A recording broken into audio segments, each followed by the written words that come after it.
江离。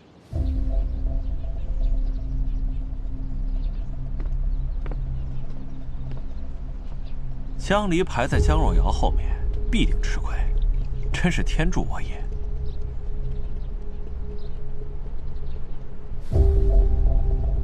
天助，人助也。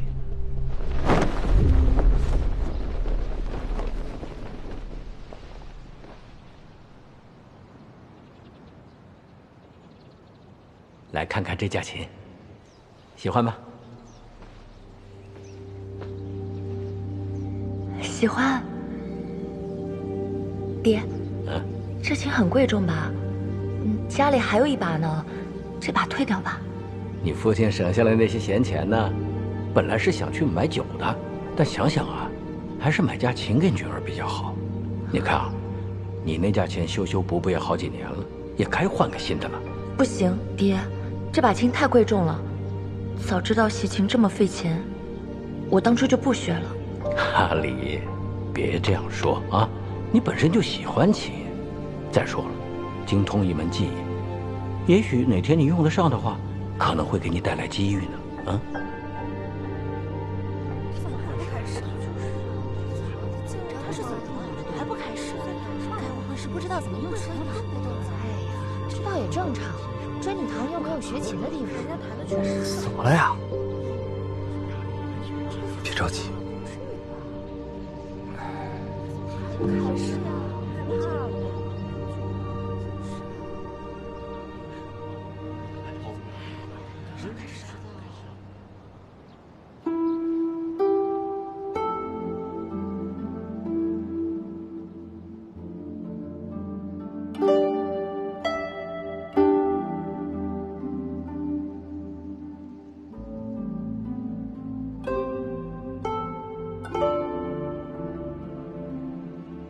这是什么？弹这种不知名的小曲儿，丢人现眼。他会弹琴吗？珠玉在前，这琴确实有些难以入耳了。这是什么曲子？我怎么从来没有听过呢？他弹的这是“芳菲落尽梨花白”呀。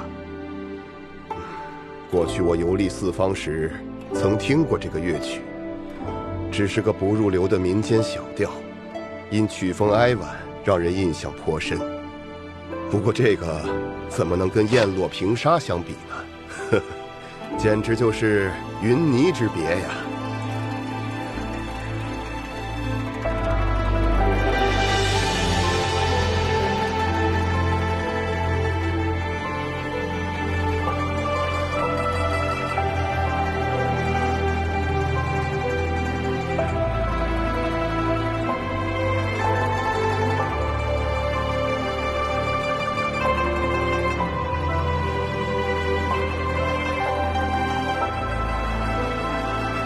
这就是你说的不入流的民间小调。曲还是那个曲，可这指法和技巧却都换了呀。夫人的琴声，见天地，见众生，妙哉妙哉，仿佛有生命一般。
这情绪急转直下，仿佛有种深深的无奈。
芳菲落尽梨花白。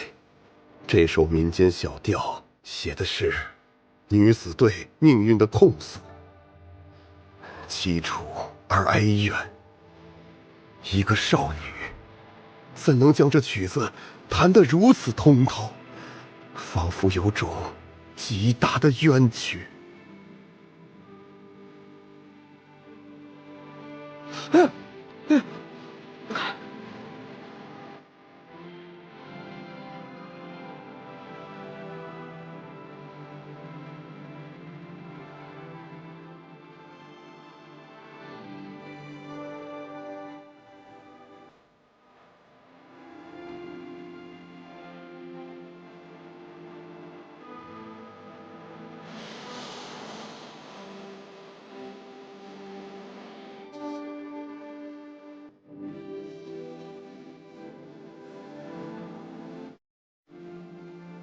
这曲子听起来如此悲伤，闻者落泪。怎么沈学士流了一身汗呢？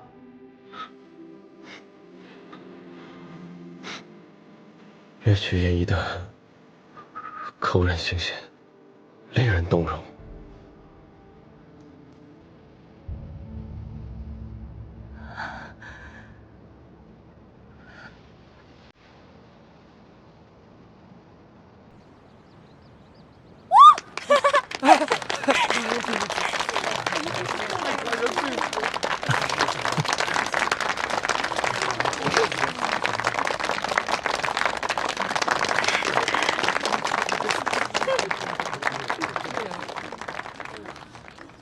老夫无以言表，无以言表啊！再多夸赞，皆显苍白。这首《芳菲落尽梨花白》和我过往所听大不相同啊！可是你另谱的吗？学生过去听闻此曲，亦被其旋律所感动，因此在日后的练习中加上了自己对此曲的感悟，让敏居先生见笑了。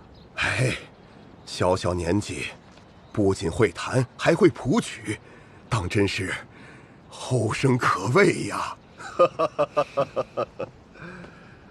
这回稳了。江离，你太厉害了！厉害！方才你弹的曲子虽然我从未听过，但是听得我全身都动弹不得。这魁首非你莫属。这回李莲他们肯定没戏了。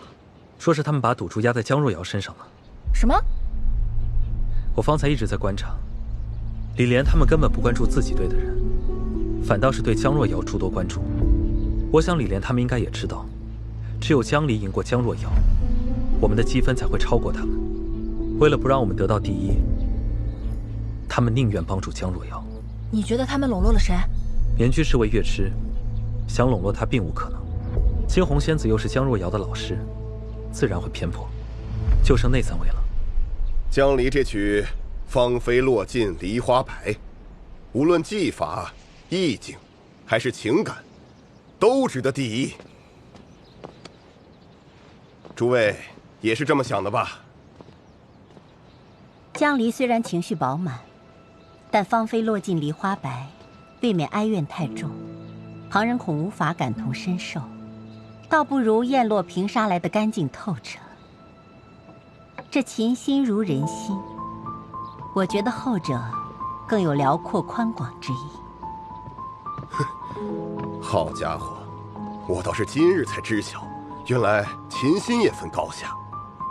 哼，恕我直言，仙子这样的说法，简直是胡说八道。棉居先生，既托我来评议，便不可让我受制于你。个人有个人的评法，我不驳你的意思，你也别驳我的。也罢，知道你偏好自己的成名作，不过少了你，结果也不会变。萧先生，你说对吧？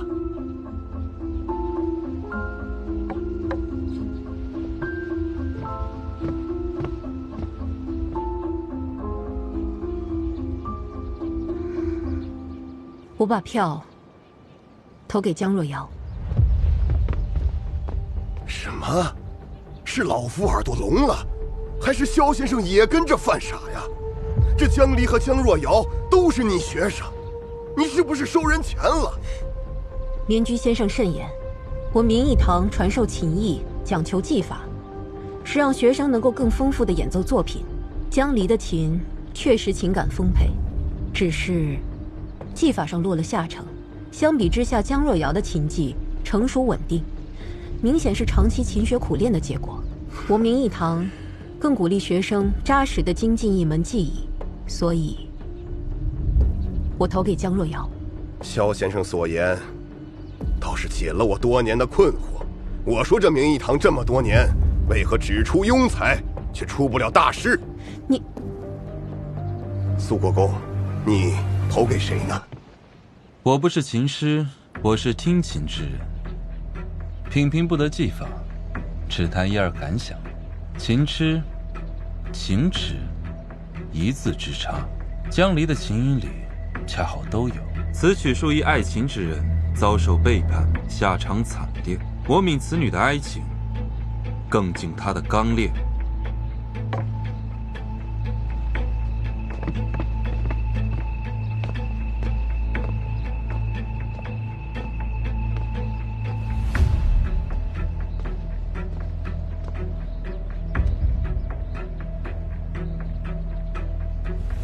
遂以此票，我助秦中人恩仇得报，前路坦荡。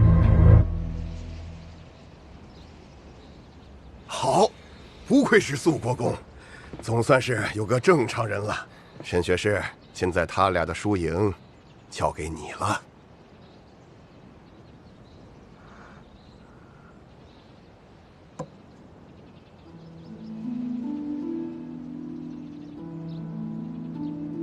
你这是做什么？给我！这……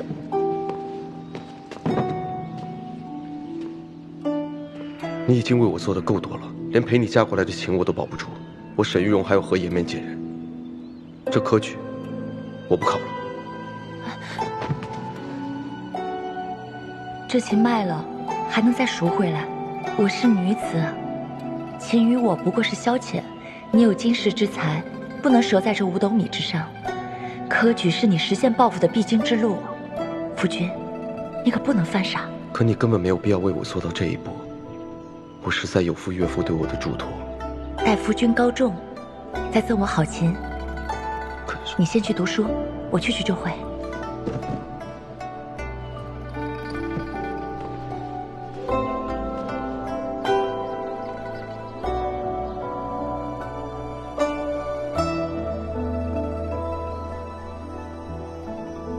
都说沈学士清明公正，不知你觉得哪一位更胜一筹啊？说来，我也曾去过青城山上的真女堂，人迹罕至，凄清苦楚，可怜一个弱女子，曾经被孤身留在深山里。我用这双手亲手埋了她，薛芳菲她已经死了，死了！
哎呀，你刚才可厉害了，他们都看傻眼了。你怎么这么棒呀？嘉二娘子，恭喜你夺得这秦艺魁首。我以为此刻周公子应当陪在三妹身边才对。嘉二娘子倒是不必将我往你三妹身边推。说起来，定下这婚约的，可是你我二人。周彦邦，收起你那副花花肠子吧。有了婚约，就别再拈花惹草了。这婚约之事，应当你最清楚。其实只要你愿意，我也可以说服我娘将这婚约重新换回。你以为你是谁啊？柳絮，我不愿意。哼，嘿嘿，你真厉害。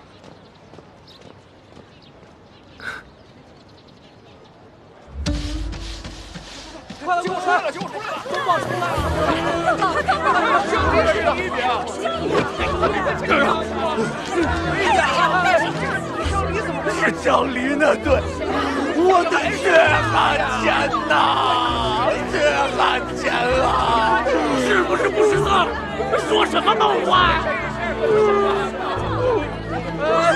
这江家二娘子在幼年时便被送走，在真女堂一住便是10年。在这10年之间呢，她一直默默无闻，但经此一战，江家二娘子的大名便名震京城。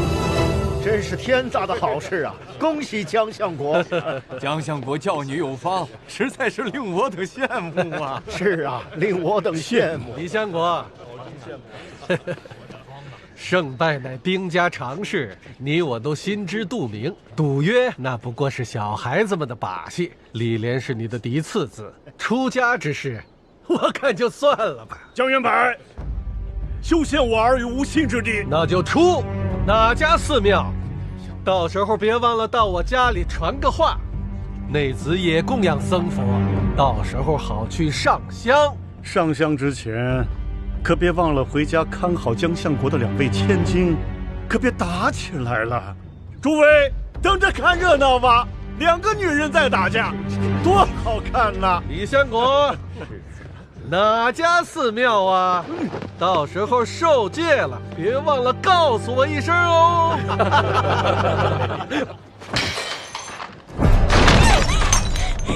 凭什么冤我？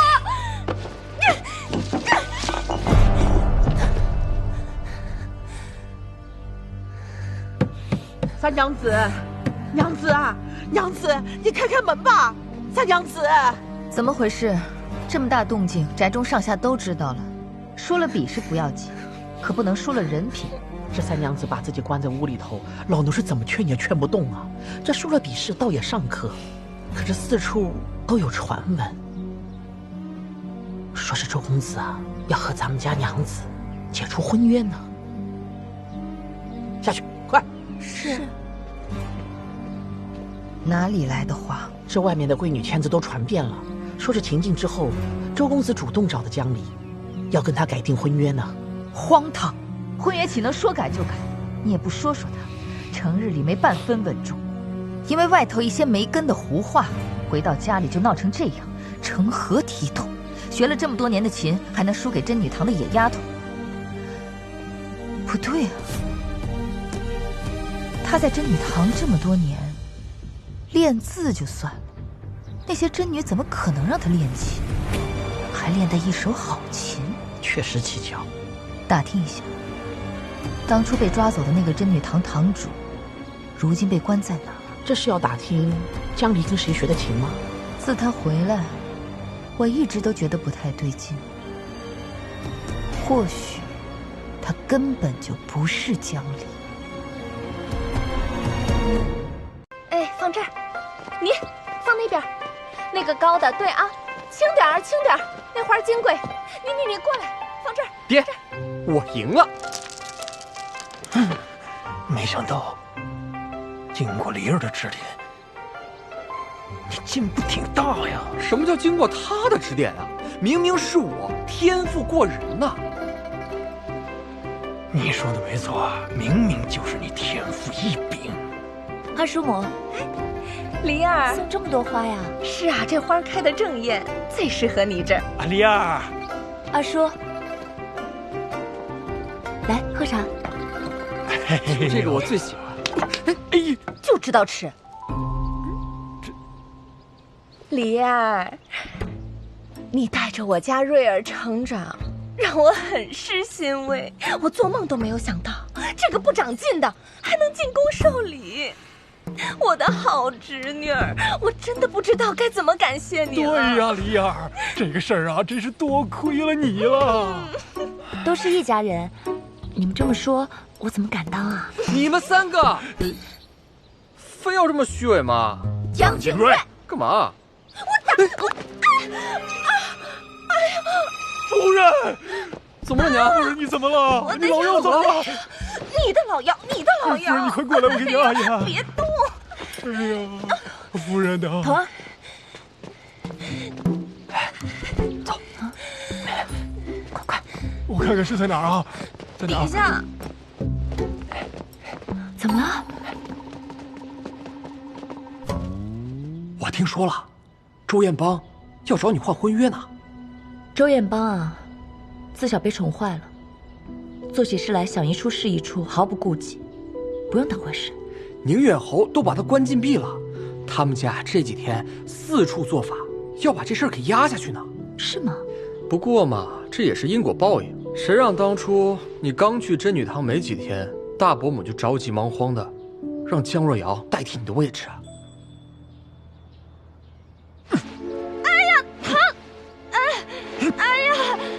光天化日，卿卿我我，你侬我侬，成何体统？大哥，你怎么来了？我还要问你们呢。大白天的，在人家这儿打情骂俏，像什么话？大哥，我是腰扭了，想让袁平帮我疗个伤。老腰扭了。你们这啊！大哥，你怎么了？所以我这老腰劳损过度。大哥，快帮我揉揉。快去！哎，大哥，我来帮你按一按啊。清蕊这次在碎石中夺魁，多亏了梨儿的指点，我们两个就是特意过来感谢他。你想掐死我吗？轻点，快回去揉你们老腰去吧。夫人，我带你回家揉你的老腰去。瑞儿，哎，来了。我想回去。来，夫人，慢点儿，慢一点啊。来，慢一点啊。一会儿咱们两个抬着他。哎呀，快赶上熬不住了呀！成何体统？父亲。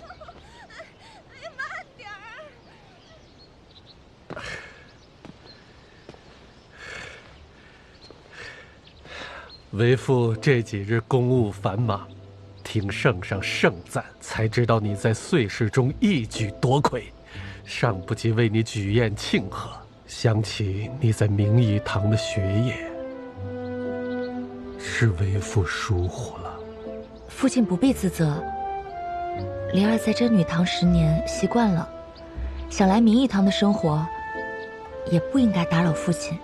为父原本担心明义堂的学业艰难，你应付不了，怕问题多了，反倒增添你的烦恼。没想到，你不但字写得好，琴艺也如此厉害。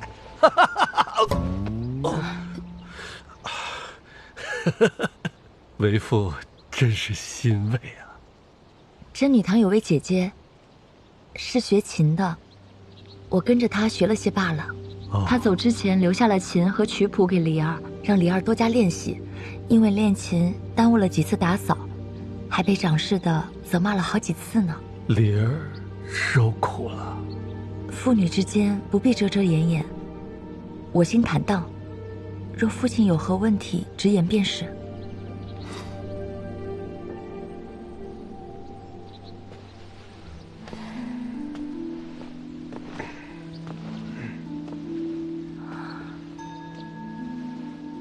为父知道，你之前和周彦邦有过婚约，但后来改成了若瑶，也从来没问过你的意思。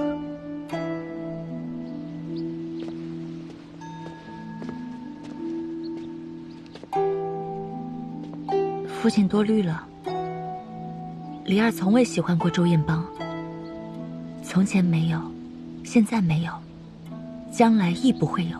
若是他找你提及改定婚约，父亲也说了，是他向我提起，并非我主动招惹。更何况，女儿已经拒绝了。父亲此时提及，是不相信梨儿。那倒不是。也罢，就不提了。改日为父一定给你举办一个庆功宴，你为江家人长了脸面，应当奖励。谢父亲。好，那我先走了。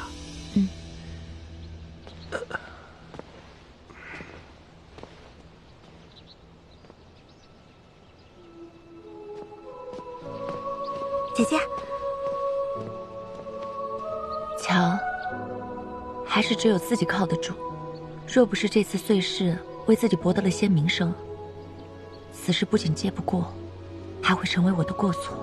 姐姐这回得了魁首，既得圣上亲自受礼，又在燕京立住了名声，日后行事想必会容易许多。我家娘子在天有灵，肯定也会高兴的。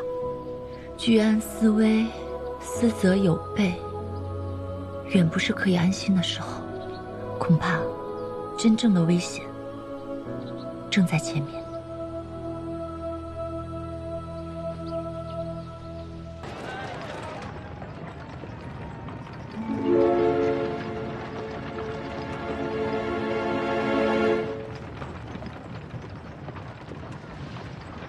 叶世贤，怎么了？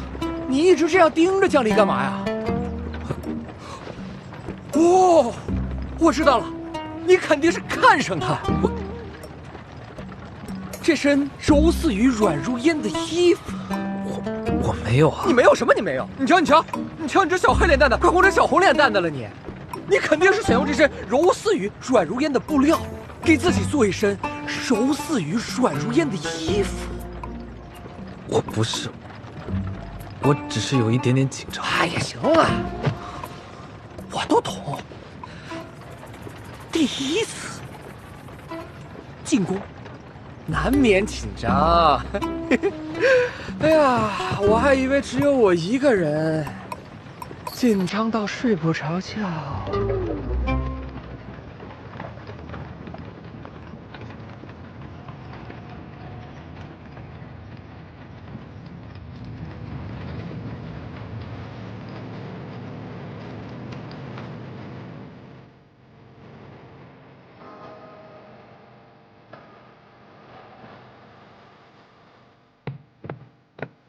到了。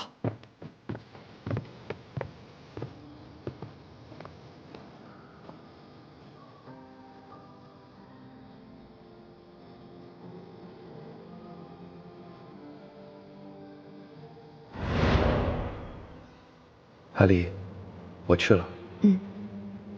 你放心进去，我在宫外等你出来。其实你可以跟我一同进宫的。你高中状元，进宫是树上，我同你进去干什么？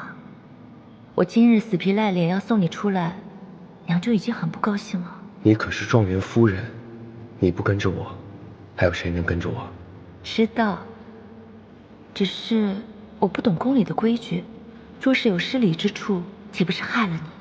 阿离，你我夫妻，本是一体。我懂。时候不早了，你早去早回，我就在这等你，我的状元郎。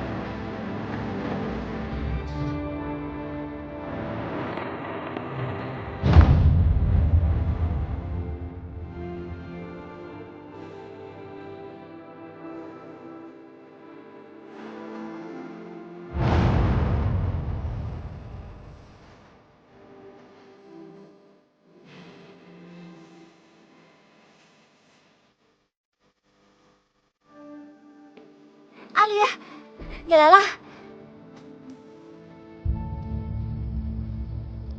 你们约好一起来的？我和江景睿一起，是表哥顺带捎着我们。这样啊？可是叶世杰不是住你们反方向吗？怎么顺带捎你们？你知道叶表哥的事儿还挺多的，不如下次我让江景睿带着你去找叶表哥。哎呀，你胡说什么？走，我们进去吧。你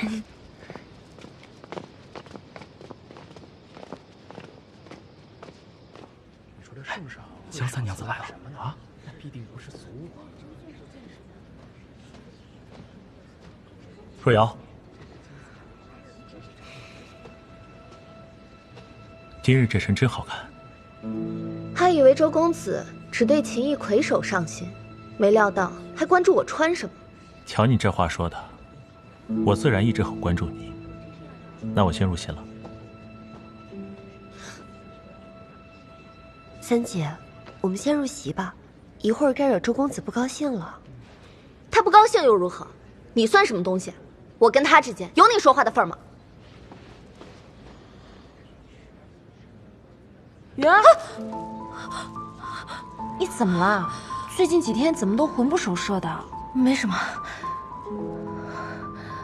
你看什么呢？那是江离和柳絮的位置，他们还没来呢，肯定是得了魁首，在这摆谱呢。肯定是。他不来还好。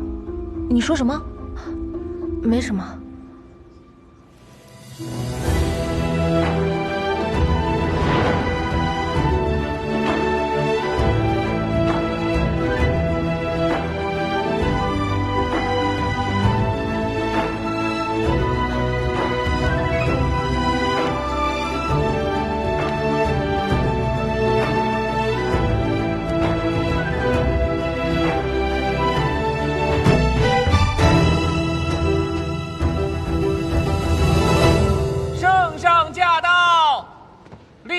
娘娘到！第一次见丽妃娘娘，看起来比我娘年轻好多啊。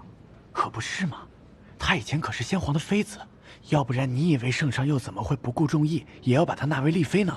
嘘，小点声，不要明了。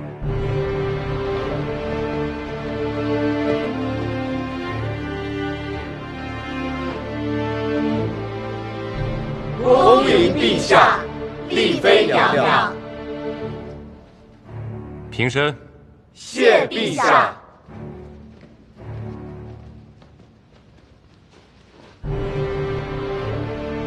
自古学子以6艺会友，尔等都是其中翘楚。今日陛下设宴，一是慰劳学子勤勉读书，二是嘉奖岁氏之魁首。岁氏魁首，觐见陛下。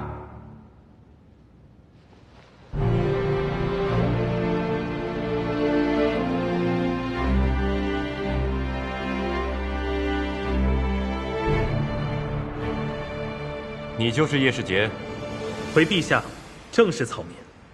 好，陆阳叶家也出了你这等出类拔萃的贤才，可见你立志治学，专心致志。陛下过誉，草民愧不敢当，唯思日夜精进，为国计民生，方不负陛下隆恩。好一句为国计民生，户部按民生大计，近来正议补员调职，朕今日也点一员，任你为户部员外郎。明日即着吏部下班违令。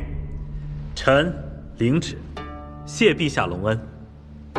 朕听闻江家有位江二娘子，在真女堂孤身10年，却自强不息，在此番岁试中一举夺魁，名动京城。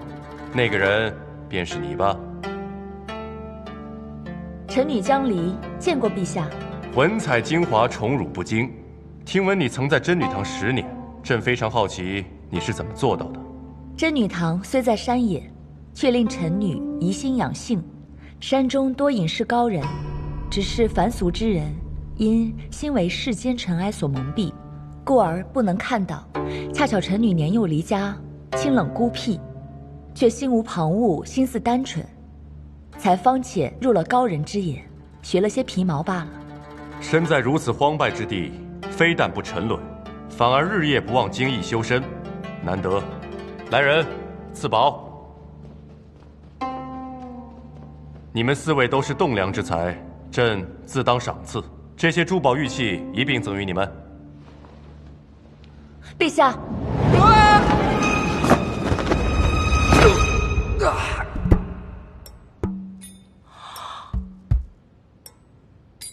陛下赠予珠宝玉器，实属罕见，只是臣女志不在此。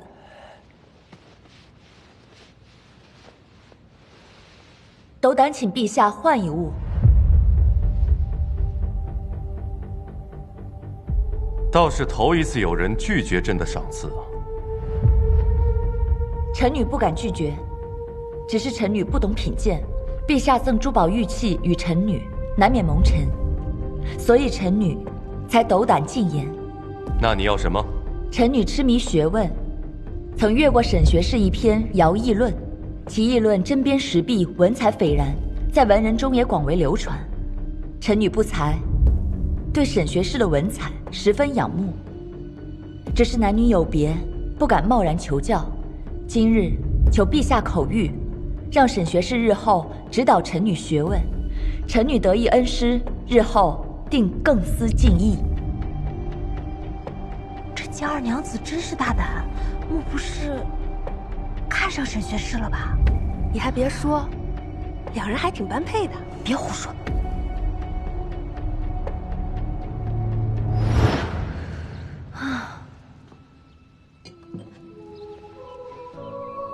怎么了，夫人？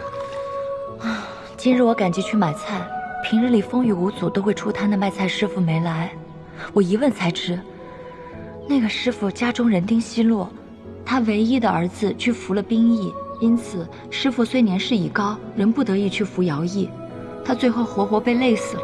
竟有这般惨事，名声多艰啊！多谢夫人。怎么了？科考策论中有以徭役为一的考题，我正愁不知如何下笔，多亏夫人赠我切题之口。难怪你方才说自己心思简单，寻常人可开不得这口。虽男女有别，倘若一心求学，无伤大雅。徭役论确实写得好，非心怀百姓者所不能成也。朕也是读了这篇文章，方知沈清经世之才。而你身为女子，如此敏而好学，实在难得。朕准了，沈清。沈学士，陛下唤你呢。臣在。朕命你认真指点江二娘子的请教，不得马虎。臣领旨。臣有一个问题，想要问江二娘子。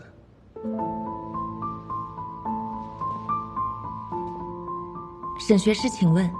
徭役论是我为世子时的旧作，距今已经年，我亦有所疏忘，不知江二娘子为何独爱此论？许是沈学士落笔此论时，上不披官服，白衣庶人，丹心纯凝。白衣庶人，丹心纯凝，沈某与江二娘子共勉。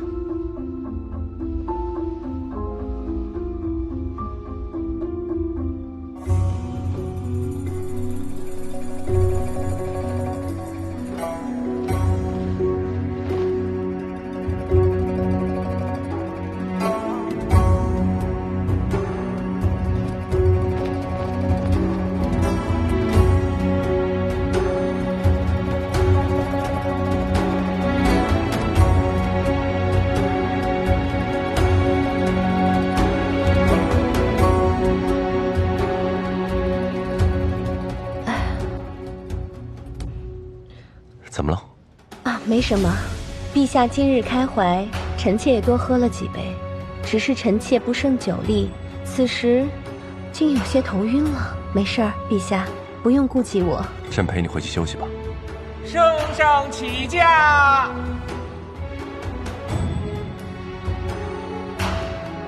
恭送陛下。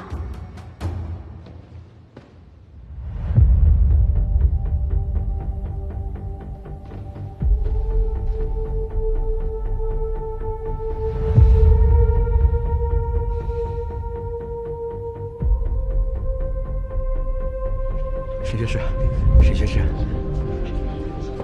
请，请。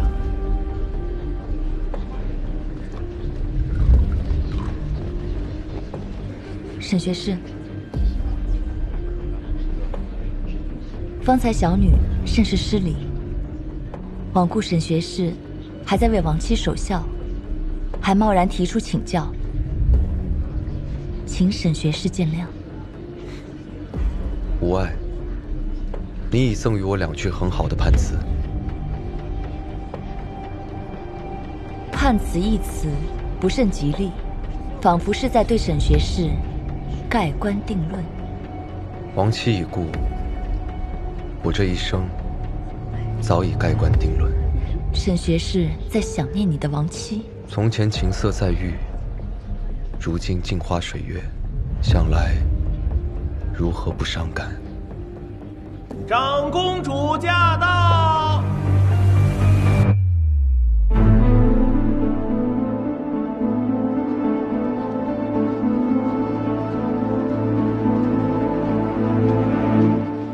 参见长公主殿下。没想到今日居然能见到长公主。圣上今夜忙于政务，特召我前来与诸位饮宴，都别拘着了，我与诸位共饮一杯。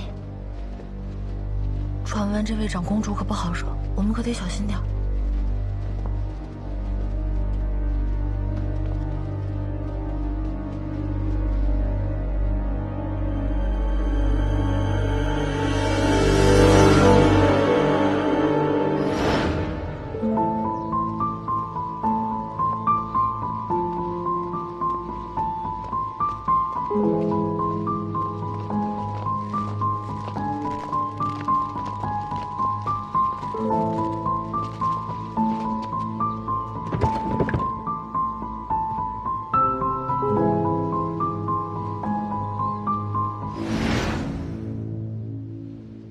沈学士，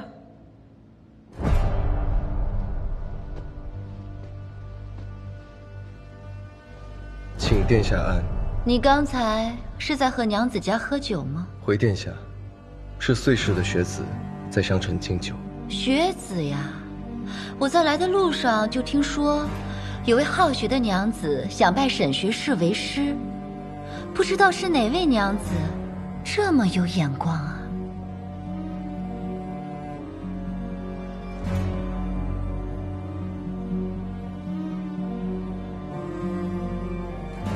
这位是？难道是他？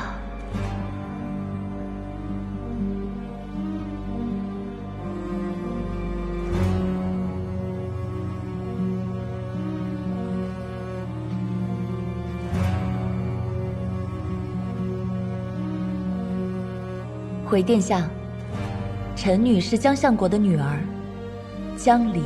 原来你就是江离。长得可真是让人意外。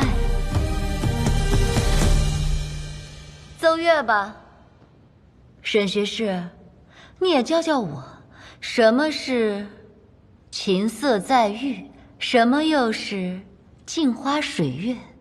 公宴之上，还请长公主护臣体面。你又不是不知道。我最喜欢玩的，就是你沈玉荣的体面。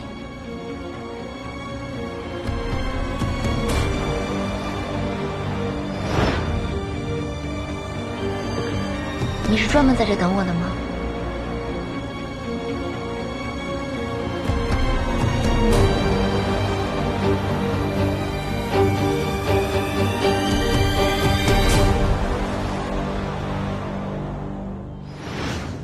我怎么觉得江二娘子和沈学士的亡妻长得像孪生姐妹一样？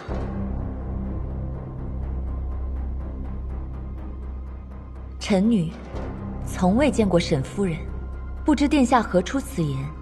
不过巧了，今日臣女的姐妹恰巧都在这席上。沈学士爱妻如命，满城皆知。怎么样？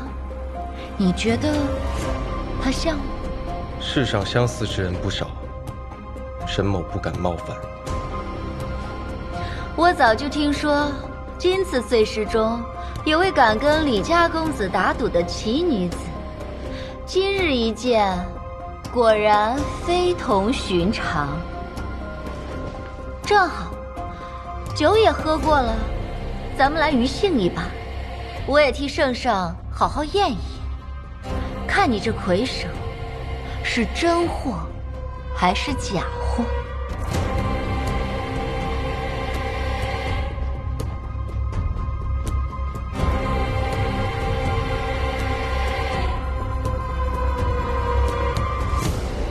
说，江二娘子不光琴技一流，射箭也相当不错。可以为我等展示一二吗？殿下误会了，臣女不善射箭。这样啊，那我可得给你找个好标靶了。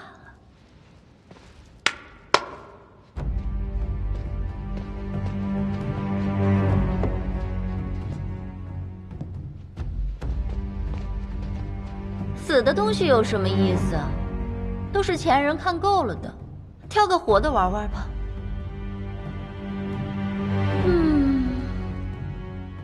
选谁呢？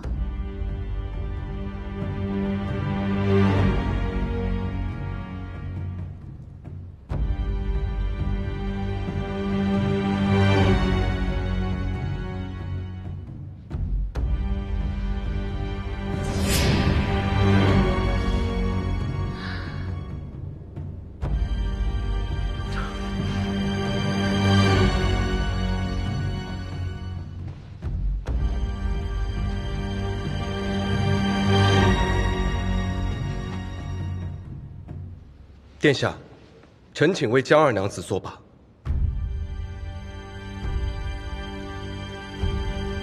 沈玉荣，还真有你的呀！宫宴除我之外，都是两所里的学生，年纪尚幼。如果有哪里顶撞到殿下，还希望殿下看在臣的面子上，不要为难。也好。不过沈学士出面，这梅族的箭杆子多没意思。来人，换岱族的箭上来。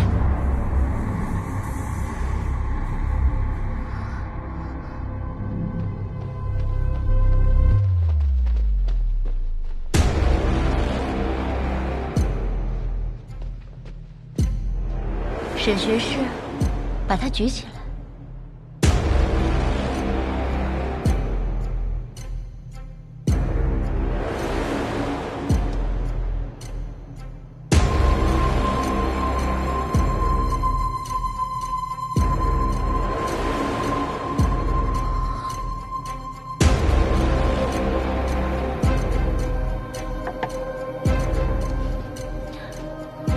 江二娘子，你就射那9壶，若是射中了，我赏你。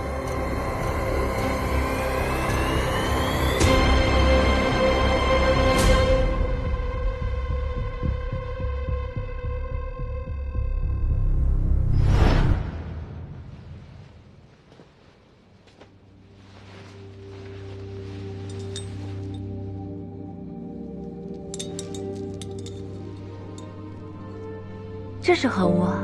回来的路上，瞧着有趣，便想买来送给夫人。本来想给夫人一个惊喜，没想到被夫人先瞧见了。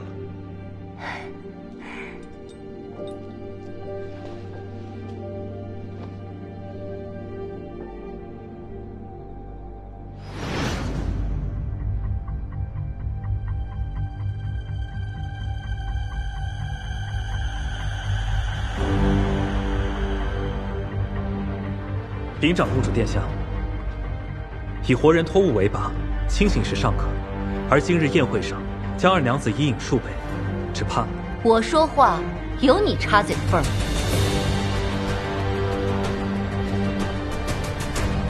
江二娘子，你还愣着干嘛呀？沈学士的手都为你举酸了。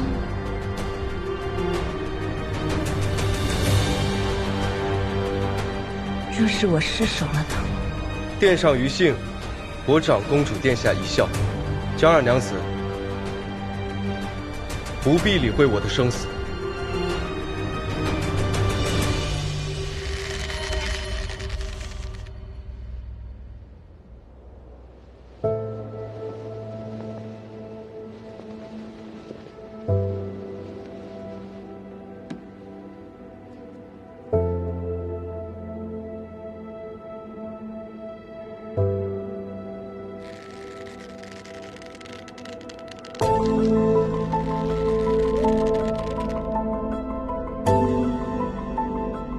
盯紧把心，我数到3，跟着我一起松开你拉弦的手指，记住，不要犹豫。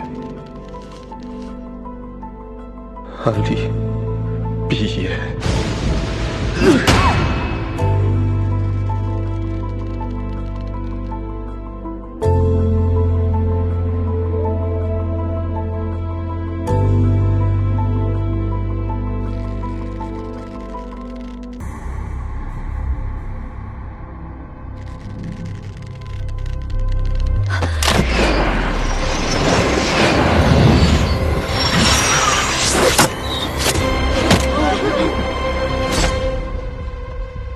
没事。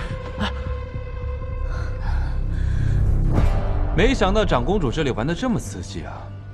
早知道我就早些来了。素国公，圣上令我款待学子，有你什么事？长公主若是只娶没有剑族的剑，那就没我什么事。可惜你要娶剑族，你身边那些内官做不了主，自然有人会来通知我一声。看来你是诚心与我过不去。怎么敢？我奉命护宫宴安全，酒后余兴也就罢了。沈学士倒是大义凛然，敢说一句不计生死。可这万一真出了人命，我该怎么向圣上交代呢？也就是说，你一定要扫我的兴。公务在身，长公主若想尽兴，大可请旨圣上。只要圣上点了头，我就让人开了武库，给长公主调足了剑族，陪长公主杀她个血流成河。素国公这么忠于职守，我可要跟成王好好说说，让皇兄也好生关照一下素国公的公务。愿为成王分忧。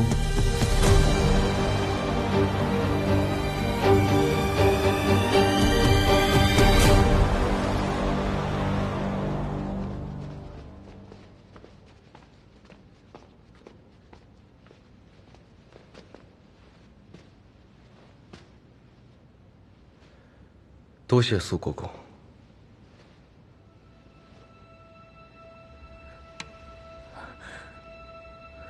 你以为你出师了？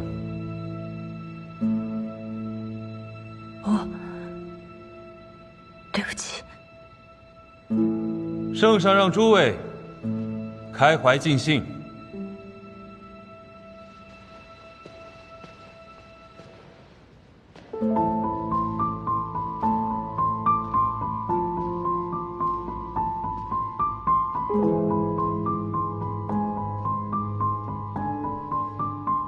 抱歉了，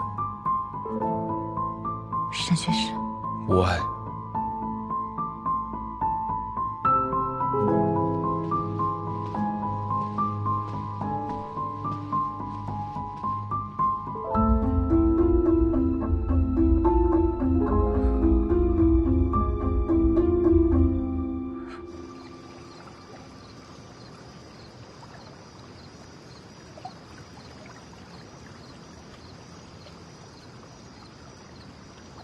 阿离，我也是身不由己。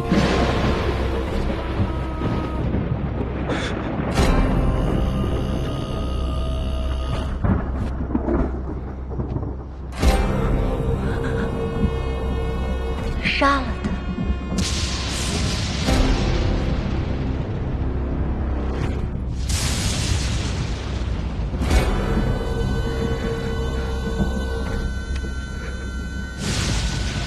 薛芳菲，我碾死你，就像碾死一只小蚂蚁。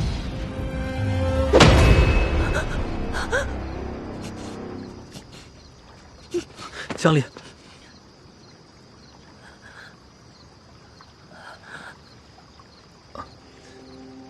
抱歉，我刚才感觉你像是要跌倒了。我没事，我只是想出来透透气。你别太往心里去，长公主确实太过分了。况且，你是江相国的女儿，她不敢拿你怎么样。我陪你走走。我们还是先回去，让别人看到我们单独在一起也不好。是我失礼了。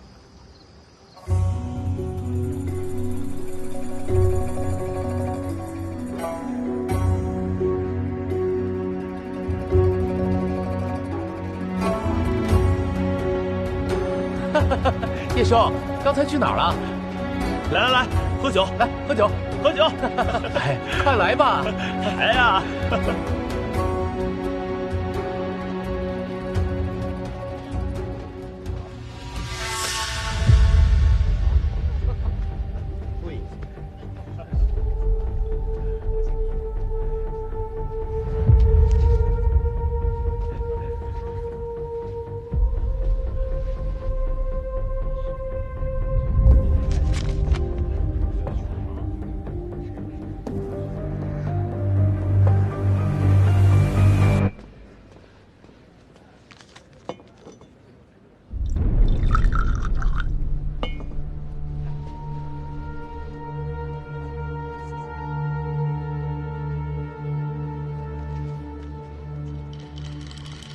姐姐，你刚才在长公主面前勇气了得，妹妹想给你敬杯酒。四妹，我不胜酒力，现已足量，不能再喝了。四妹和我是姐妹，关系不同寻常，不如我以茶代酒。二姐，以茶代酒，可就辜负了我想和姐姐相好的一片真心啊！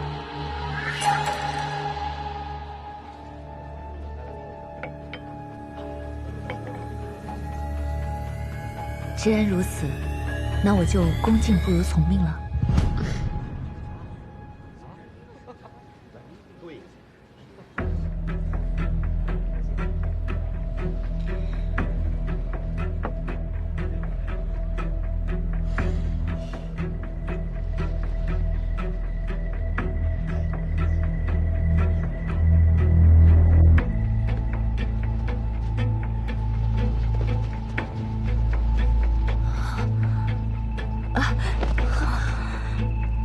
二姐，四妹，我的头有些晕了，那快些坐下吧。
竟敢私下幽会，看我不揭发你们！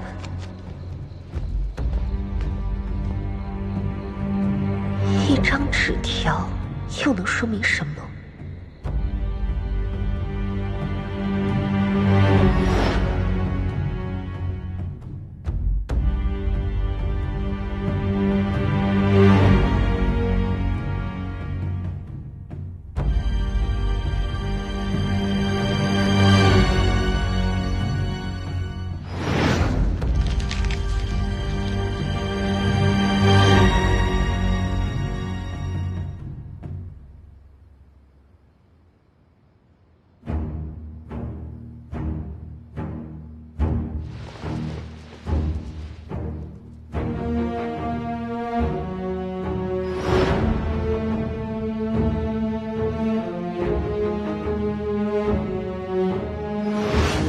这里有几间茶室，是丽妃娘娘特意安排给你们休息的地方。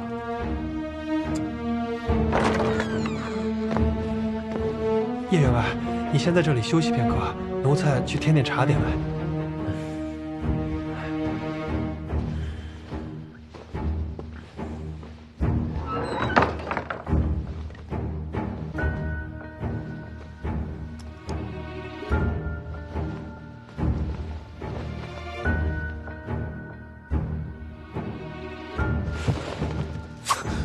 叶时间，你给我清醒一点。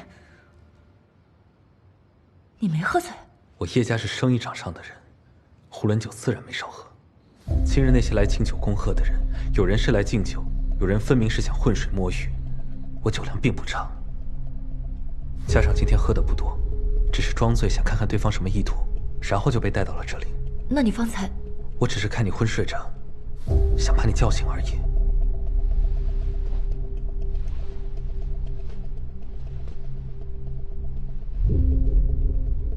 他们把我们带到这里是什么意思啊？我该说你聪明呢，还是说你傻？孤男寡女，能有什么意思？自然是想让我们酒后乱性。你别乱说，我只是想把别人的打算告诉你。那他们这么做，是为了撮合我们？你还没有明白吗？对你下药，为了让我们通奸，进而毁了我的名声，也彻底毁了叶家的仕途。毕竟你刚被圣上任命为户部员外郎。那他这是要一箭双雕？是，你没有上当，我也没有上当。倘若我今夜真的醉了，你当如何？无事，真到那个时候，我就刺伤你，然后离开。别人只会认为是皇宫里进了刺客。你当真下得去手？我这么说，也许有些自私，但你没有经历过，你不会懂。失贞之后，千夫所指，任何人，哪怕是卑鄙龌龊之人，都能肆意的羞辱你、唾骂你。纵使你有千般委屈，也无处诉说。你是我表哥，伤你我自有愧，可我此生绝不入那地狱。你去哪儿？外面的人都已经走了，不走，等着被捉奸吗？可是你现在出现在他们面前，他们立刻就会知道计划失误。我会找地方藏好，你也快去找个地方。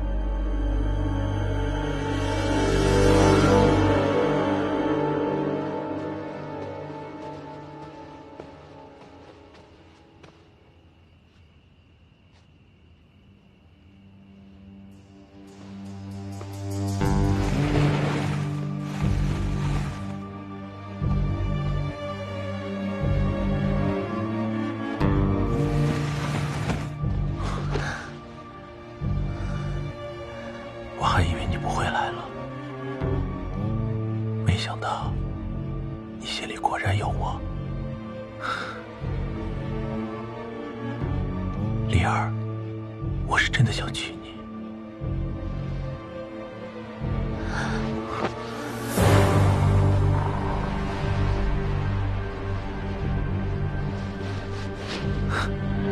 你果然是朵带刺的玫瑰。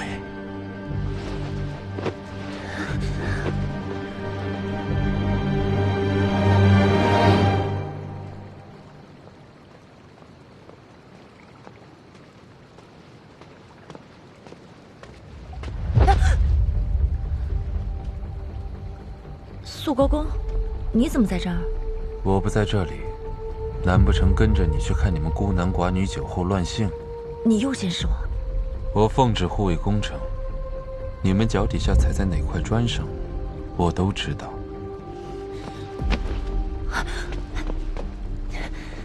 为什么要杀沈玉荣？我没有。你忘了，你的剑是我教的。今夜人这么多，绝不止一个人对你身份生疑。此时余浪不小，你怎么游出来？你能不能先放手？不能。刑部还关押着一个人，你们手里互相拿捏着对方的性命。你有没有想过，倘若此时有另一人的手伸出，你都知道什么？你以为只有你能玩弄我吗？你到底知道什么？我什么都不知道。我奉旨办案走司法道这么多年，刑房进得多，刑罚也见得多，没有任何一个人能挨得过大刑加身。阿离，你今夜太冲动，竟敢当众说出仰慕他沈玉容，剑无回头路，托公的时候你难道就不害怕吗？你不就是回头路吗？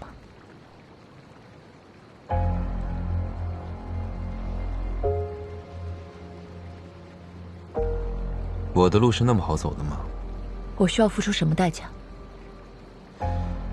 没想好，不过这是你欠我的第3个人情，我要的多，等你给得起的时候再说。苏国公，宫里的人都踩在哪一块砖上？你真的都知道吗？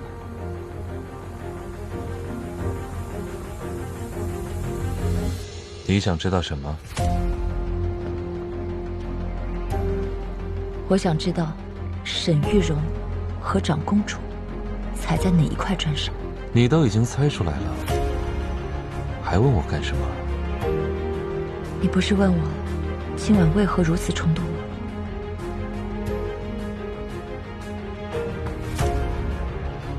我不是你，没有那么多眼线，我只能拼上自己的一条命，去搏一个真相。对你来说，真相就那么重要？胜过我的性命。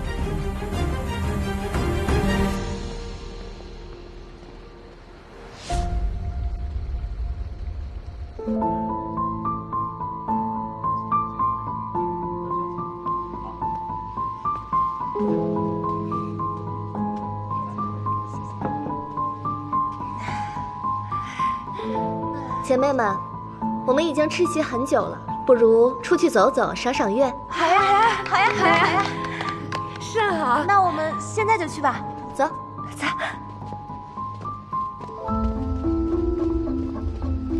我有些口渴，我们一起饮杯茶吧。好啊，我刚好有点口渴，我也一起去。走。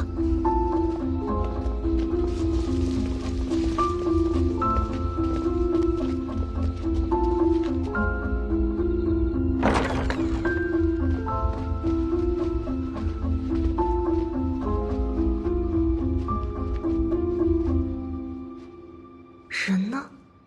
对，他们喝了药，应该走不远，一定去了别的地方。我们过去坐吧。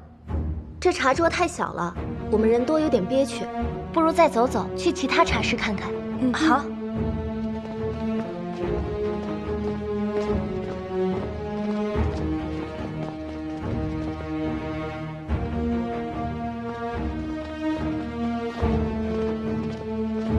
哎，你看啊，这边的花也开了，真好看。一会儿等我们出来的时候，再去那边转一转。好呀。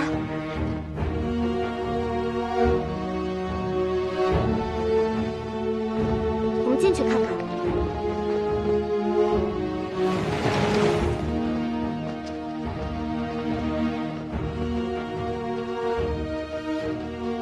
二姐，二姐。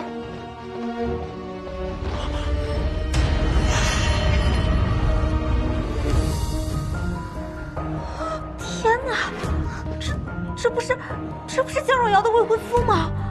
放着嫡女不要，跟那江家的庶女在一起，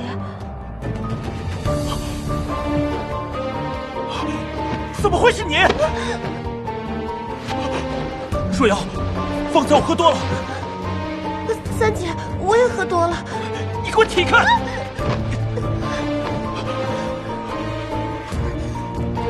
贱人，你竟然攀我未婚夫的床！救我！你给我下来！下来！你给我下来！你这个贱人！他们贱人！不要脸！不要脸！贱人！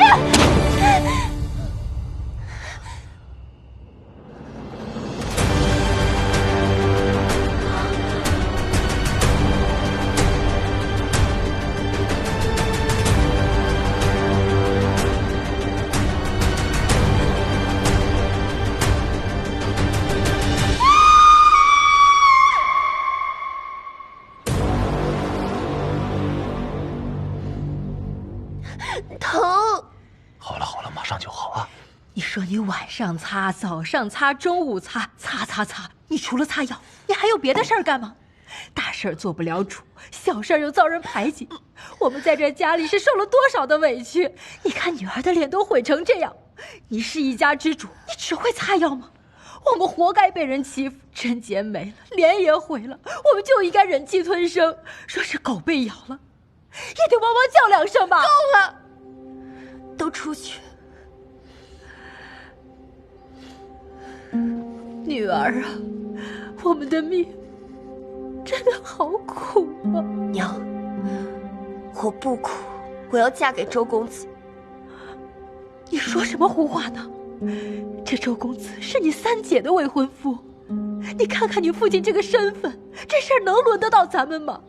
现在这时候你要嫁给周家，那真是往死了逼大王，到时候咱们全家都吃不了兜着走。我的脸被江若瑶毁了，清白被周艳邦毁了，不会有哪个正经人家要我的。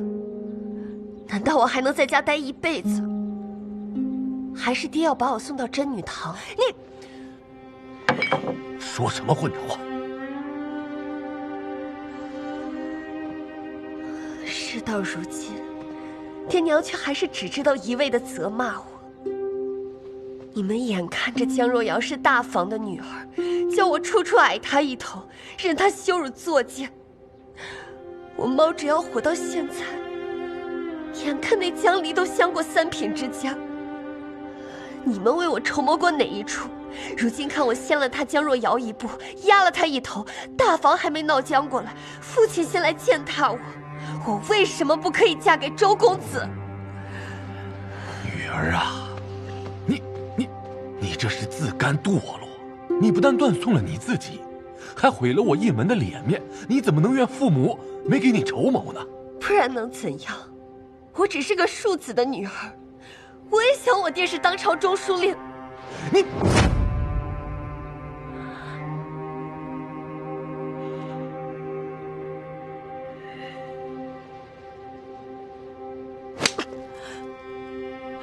平时见你对女儿不闻不问的，今天你耍横了。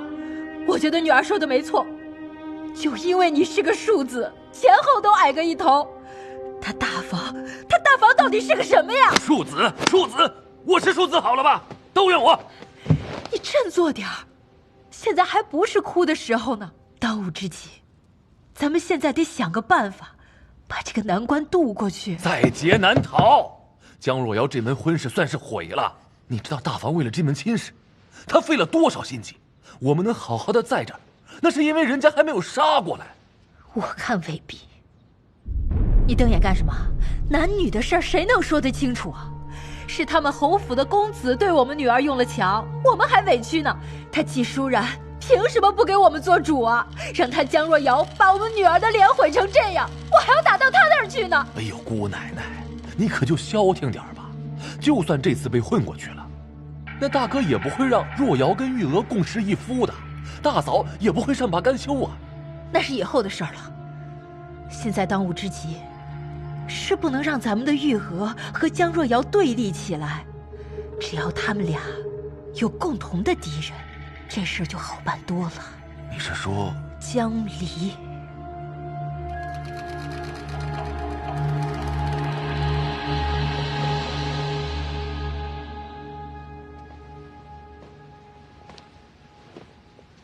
孙妈妈，哎，去安排人把这里都清理了，然后给他换套新的。是。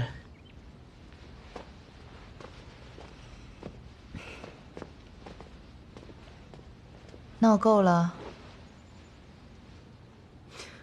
我当他是条忠心的狗，再怎么着也不会抢人饭食，这才处处带着他。没想到，竟然从我身边抢人。母亲，你叫我怎么咽得下这口气吗？你还觉得你错的不够？我哪里做错了？就算你恼怒江玉娥爬床，也不应该当着众人的面划破她的脸，带回家关上门，自然有千百种法子折磨她。现在江玉娥破相了，你父亲在家是当家做主的长子，在家外是宽厚仁爱的相国，他已经没脸没皮了，索性在你父亲面前哭死过去。咱们还得去救。你以为你一时出了口气，哪里知道是给他留了余地，他已经是一条死鱼了，但是就这么1寸，就能给他翻过来。是他先勾引我未婚夫的。证据呢？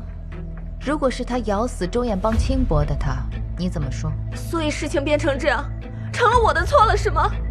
难道我就眼睁睁看着别人毁掉我的婚事吗？你和周家的婚约已经没有任何回转的余地了。你爹是绝对不会同意你嫁过去周家的。若是你撒泼打滚的非要嫁过去，周家断然也是不敢来娶的。你接受也好，不接受也罢，这就是现实。报应，一定是报应。如果当初我没有听你的话，去陷害江离和叶世界，我就不会遭此报应。自己的事情办不好，还有理了？你觉得单凭江玉娥自己能做出勾引周艳邦的事吗？你跟周公子订婚不是1、2天了，如果他要勾引，为什么不早勾引呢？母亲的意思是说，他被人利用了。现在你跟江玉娥闹成这样，你觉得在这个家里面，谁最开心？江离，婚约没了就没了，娘亲自会再给你找更好的，但是这笔账，必须要跟真正害你的人狠狠算清楚。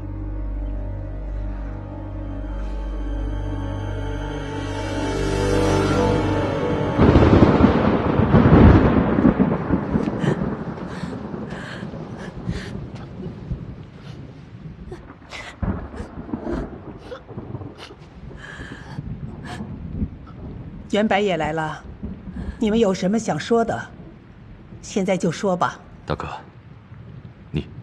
你罚我吧。都起来说话，这成何体统？玉娥她坏了若瑶和周家的婚事，都是我教女无方，我对不起你们，该罚。你们这昨天闹得也太大了，那是皇宫，不是自家后院。我明白夫君为何生气，出了这样的事，若追究下来，的确是我们2家的大祸，他们也的确太不像话了。可如今，圣上不也没言语吗？那是他们命大。昨日之事，我和宁远侯夫人有个私下的默契。这毕竟2家都不好看，他们也想将此事掩盖，风言风语是挡不了的。但横竖不会再出什么大事。我今日在朝堂之上，百官看我的眼神都带着嘲笑。袁兴啊，若玉娥真对周公子有意，早点说出来不就行了？何必做出这丢人现眼的丑事？子不教，父之过，请母亲责罚。还有你教养出来的好女儿，竟然去伤害自己堂妹的脸，这等恶名要是传出去了，谁还敢上门提亲？母亲，此事确实是若瑶不对，但她与周公子自小就感情颇深，冲动之下失了理智也是常情啊。若不是玉娥犯错在先，若瑶也绝对不会这样。说1000道1万，都是玉娥的不是。我今天把玉娥带来了，要打要罚，全凭大哥处置。若瑶和玉娥平时相处的不错，我们与周家走得近，这也不是1、2天的事。因着若瑶还未发嫁，孩子们平常相处的斯斯文文，我是看在眼里的。玉娥这孩子好好的，怎么会突然犯糊涂？若不是若瑶亲眼看见告诉我，我也是不信的。要不是被人陷害，我们家玉娥就算借他10个胆子，他也不敢的。陷害？何人陷害啊？玉娥，还是你自己说吧。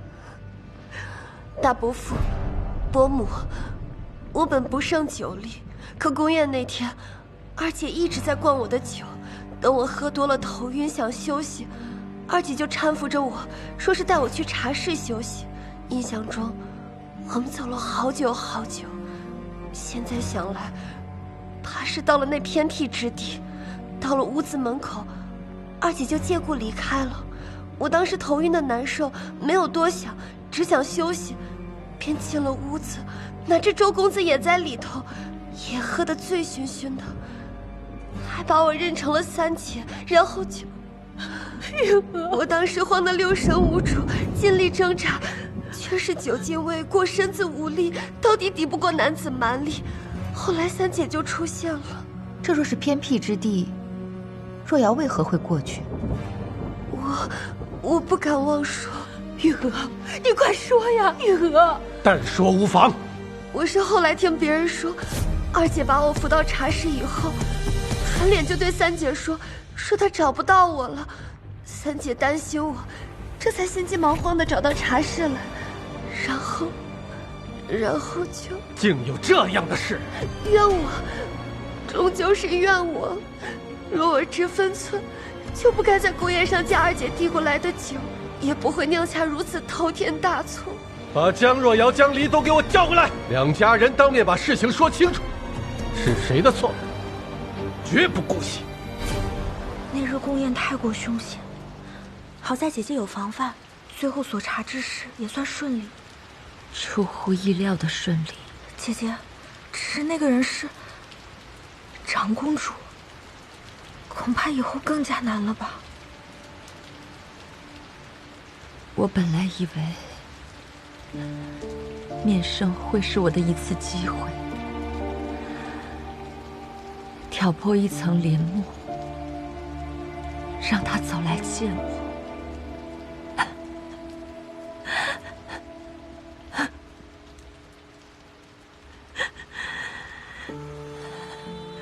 可我未曾想过，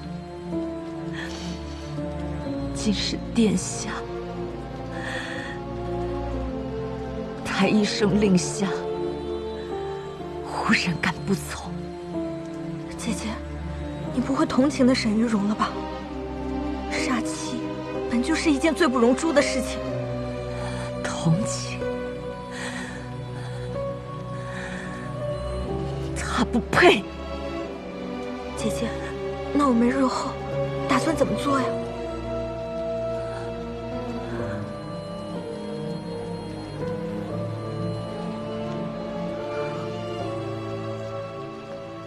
娘子，主君让二娘子去一趟晚凤堂，说是有事要问。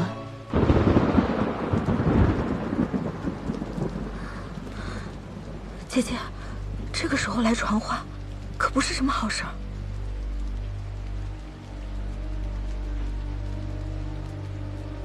反咬一口的人醒了。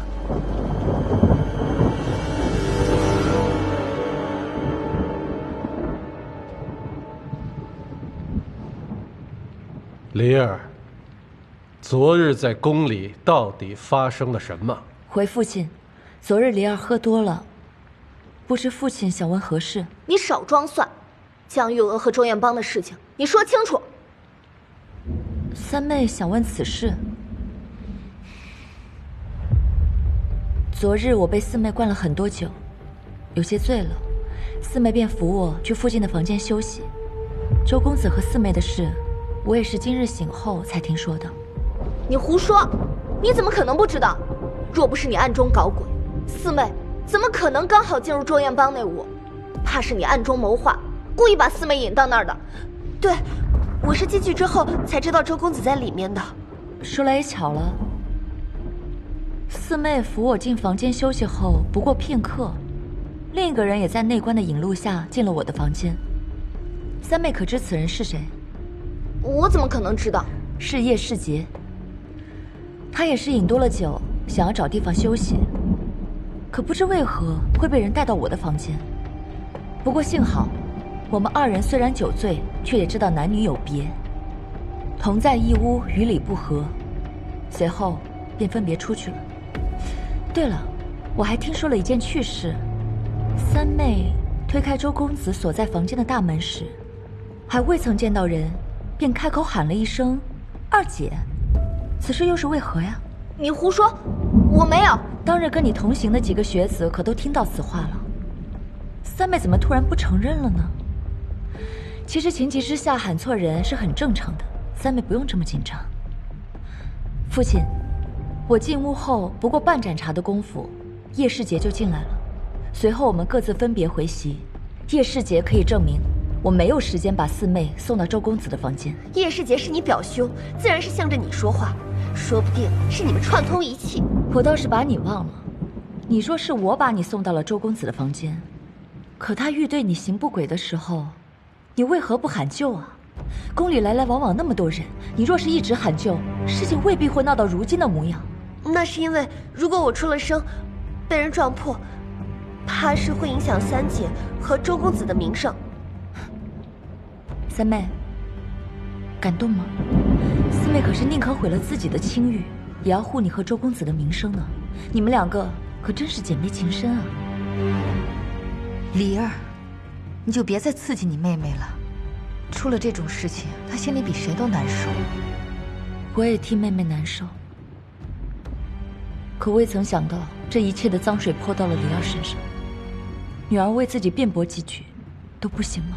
你不要再狡辩了，明明就是你泼我们脏水，说不定叶世杰在碎尸时就和你暗通款曲，所以你才把他当挡箭牌。你可以不信叶世杰，总不能不信肃国公吧？有他什么事？回父亲，因为是四妹将我送到了房间，梨儿离开时并不知道回去的路，恰巧碰到了肃国公，是肃国公将女儿送回了前殿。父亲想好好为三妹讨个公道，我是知道的，但把我推了出去是小，若旁人知道我们江家姐妹不和，无凭无据便可重伤彼此，也不知会生出何等险恶居心，还望父亲三思。江离，你少装蒜！若要国父明察呀，不能就这么算了。我的命好苦啊！伯父，我这辈子该怎么办？我女儿以后该怎么办？够了！此等家丑，你们有何脸面争吵？传扬出去，让人知道一族姐妹互泼脏水，岂不是天大的笑话？木已成舟，是非对错有这么重要吗？你们就不想想，四丫头现在被毁了容，这今后怎么办？三丫头她未婚夫做出这种事，这以后怎么办？母亲责备的是，孩儿处置不当，我这就和三弟三妹商量如何解决此事。你们出去商量，不要在这里吵我。是。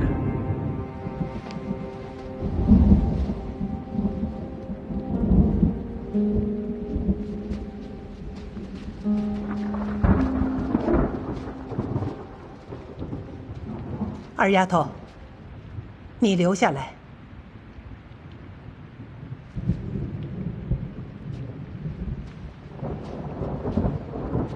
玉娥和周公子之间到底是怎么回事？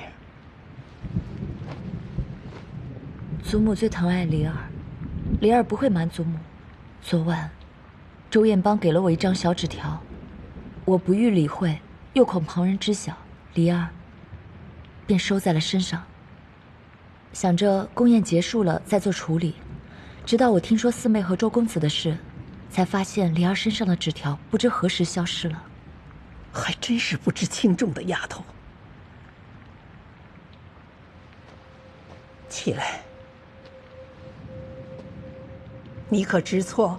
梨儿应该藏好纸条。此事与你无关，我说的是你的错处。祖母，忘了祖母怎么跟你说的？祖母告诉我，在宫里要照顾好自己，照顾好姐妹，遇到任何事，不能自己心里委屈，要回来告诉祖母。你是怎么做的呢？你什么都不告诉我，只能让人先一步提盆，泼得你满身脏水，事后再来澄清，再和那个泼水的人好一通你死我活。偏偏又都是一家人，一荣俱荣，一损俱损，到头来这委屈你还得咽下去。祖母，你是不是还信不过我这个祖母？梨儿不敢。以后不管什么事，你都可以告诉祖母，我不是那种是非不分之人。不过这事儿不能不罚，罚你回去抄佛经10遍，三丫头、四丫头那边也罚他们抄女戒20遍。梨儿认罚。爹，你为什么让我取萧玉娥？她什么身份？她怎么配得上我？怎么，你现在心里还想着要娶那个江若瑶是吗？爹，我求求你了，我知道我做错了，我去给若瑶道歉，她一定会原谅我的。原谅你？爹，居然闯下如此大祸，大难临头了，你到现在还不醒醒？你以为你真的能娶那江若瑶吗？你好好看看，江家的退婚书都发到咱们府上了。江玉娥虽然是庶子之女，可事到如今，倘若她身子没个着落，人再糊涂一些，弄出人命来，到时候圣上震怒，单不说江相国会不会罢休，祖上所有的功勋、爵位什么都留不住，明不明白？爹，可是我告诉你，你怎么待江玉娥那是你的事儿，但是她因你而失节，我们周家必须给她名分。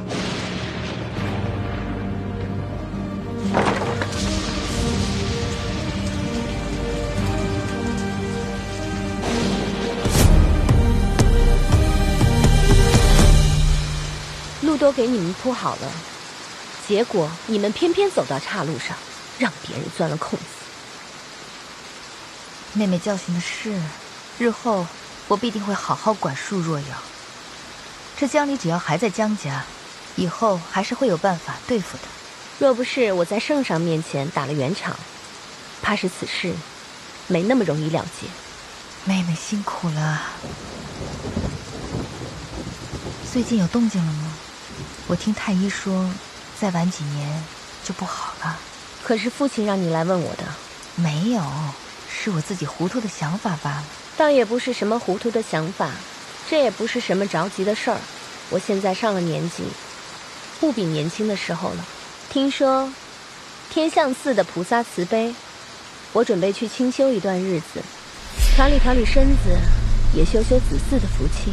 若是妹妹要去修佛，我倒有一事相求，就看你怎么想了。说来听听。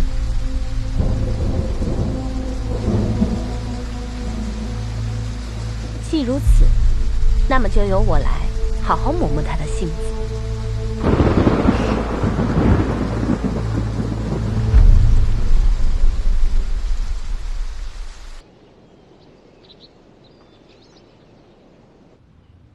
你不应该顶撞婉宁的，你应该先来保阵。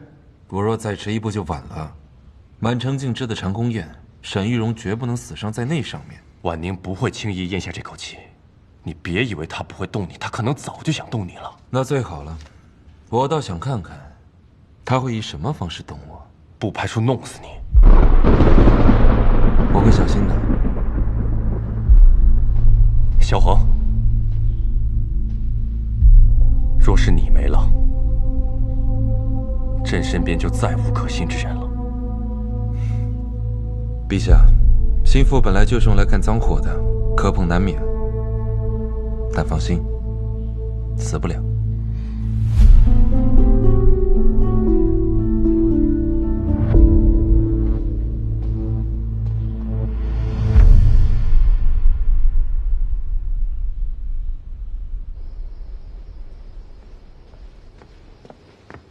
殿下，真女堂的堂主昨夜被押送到了千里之外的惠城关押，暂时还没有音讯。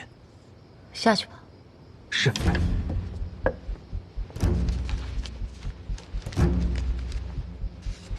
梅香，送去李家。是。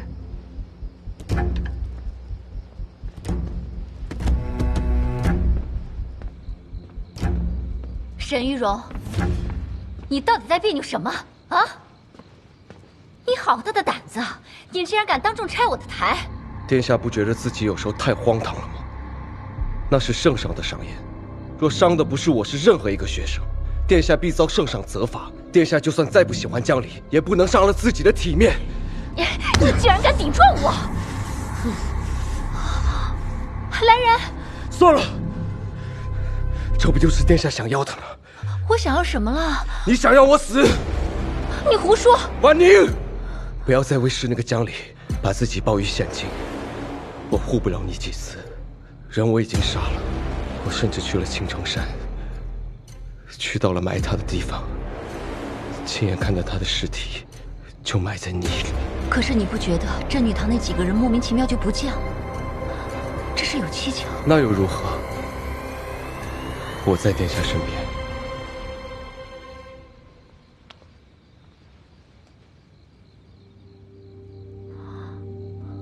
不如殿下告诉我到底要怎么做，才能安殿下的心？好了好了，你的样子真可怜。我今晚就不罚你跪了，你好生把伤口包好。今晚我给你擦身子。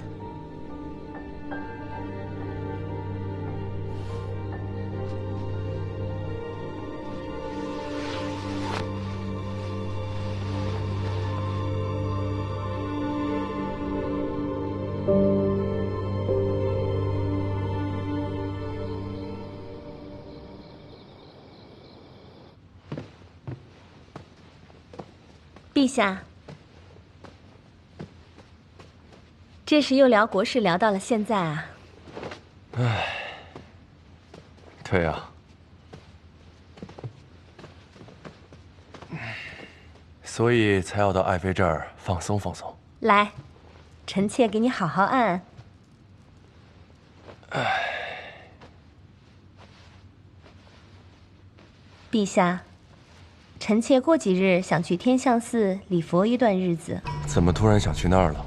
臣妾是想起了夏太后，往年的这个时候，夏太后都会去天相寺小住祈福。如今，臣妾也想去看看，顺便尽尽孝心。爱妃有心了。母后走之后，也只有你爱往朕那儿去了。要是没有你啊，朕可能就再也喝不到母后爱做的酒酿丸子了。陛下还记得呢，臣妾是最喜欢小孩子的。那时候，陛下愿意亲近臣妾，对臣妾来说，何尝不是一种慰藉呢？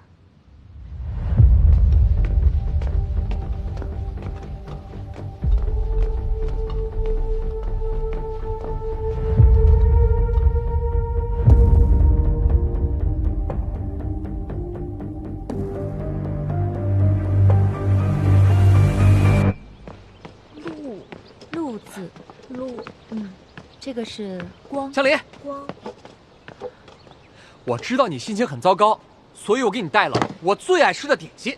谁说我心情糟糕了？还和我装？晚凤堂发生这么大的事儿，我怎么可能不知道呢？接下来你的日子可算是难过了。大郎君，你怎么老说些风凉话？他说的也没有错。之前和他们再有矛盾，面上还是过得去。昨夜之后，彻底撕破脸了。香梨，那你打算怎么办啊？去陆阳，叶家。对呀，我怎么忘了呀？你还有一个富可敌国、腰缠万贯、富甲一方的外祖家，而且现在叶世杰刚得圣上钦点，补了户部员外郎，叶家现在是仕途、商道两路皆通。如果你真的可以跟叶家重归旧好的话，别说是伯父，就连祖母也会对你另眼相看的。你为什么突然要去叶家呢？在京城，你现在可是名声大噪啊！就这样走了，岂不可惜啊？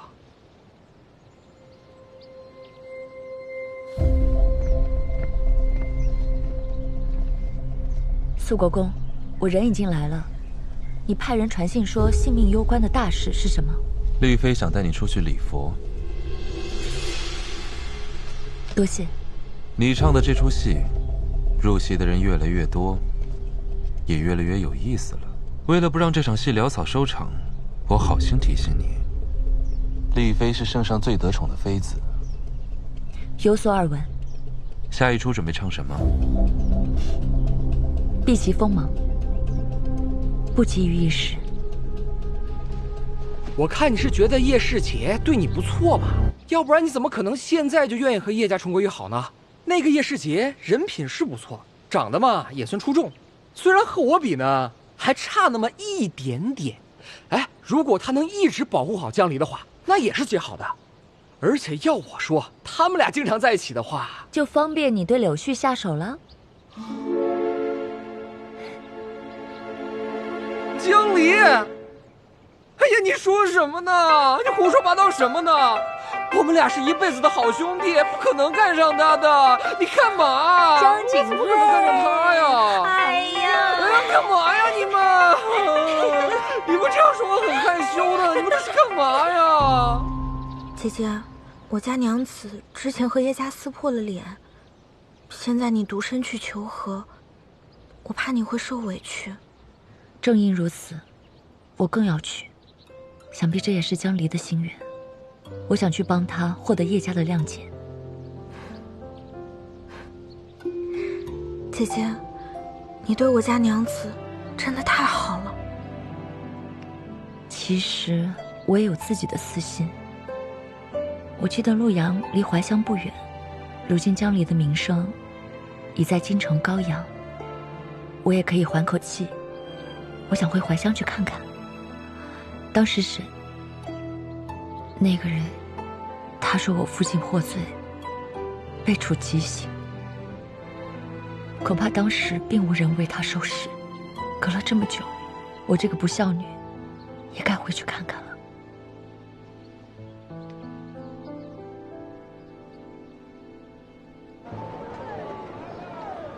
快点，柳絮和叶世杰应该早就到了，快点！好。哎，柳絮，柳絮，你怎么自己先吃了？我早就到了，等了你们好久，你们一个都不来，我就自己偷偷逛了逛。哎，叶世杰呢？叶世杰？叶世杰今天晚上应该是最后一个到。不用。那我宣布啊，我们今天晚上吃喝玩乐所有的花销都由叶世杰付钱。赞成。等一会儿他到了，我再陪你们逛一轮。好。哎，来了。叶表哥，你此次封官，可多亏我们碎尸夺魁呢。对啊，叶郎君，所以今天你得请客哟。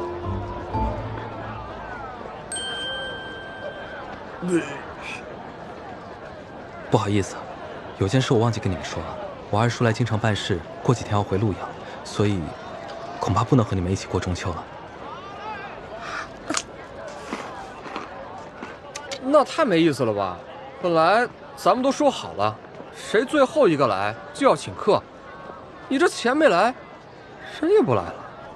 就是，太没意思了。太没意思了。各位，我是叶世杰的二叔，我今日啊来的实在不巧，扰了你们几位玩乐了吧？我这心中啊非常有歉意。这样，我在酒楼啊订了雅座，几位若是不嫌弃的话，不妨一同吃个便饭吧。不用了，酒楼上面哪能看得清热闹啊？而且你们述职说话，我们就不打扰了。好，走吧。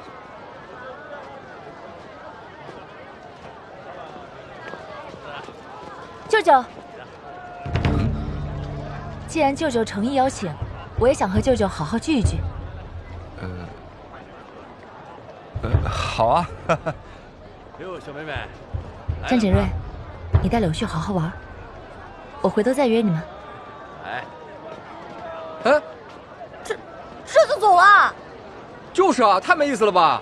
扫兴，绝交，回家。哎，你干嘛？柳絮，我知道那边有个游戏，需要2个人一起，而且还有奖品呢。谁要和你玩啊？哎，来都来了，一起嘛！我发誓，肯定特别好玩。一起嘛。那好吧，我就玩一把，不好玩我就回家了。走了，走。早就听世杰提起过你，只是没想到这多年不见，已经出落得如此标致了。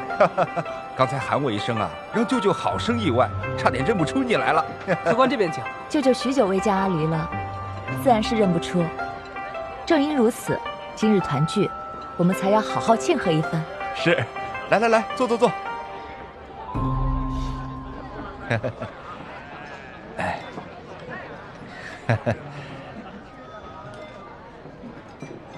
哎，阿离呀，世杰这次能得圣上看重，入仕为官，光耀我叶家门楣，这多亏了你呀！昨日我一入城，就听到市井民间都在盛传阿离的美名。来，这一杯，一为道谢，二为庆贺，舅舅敬你。舅舅客气了，我岂敢一人鞠躬？这一杯该我敬舅舅。恰逢佳节，阖家团圆。舅舅为何不到江家一聚呢？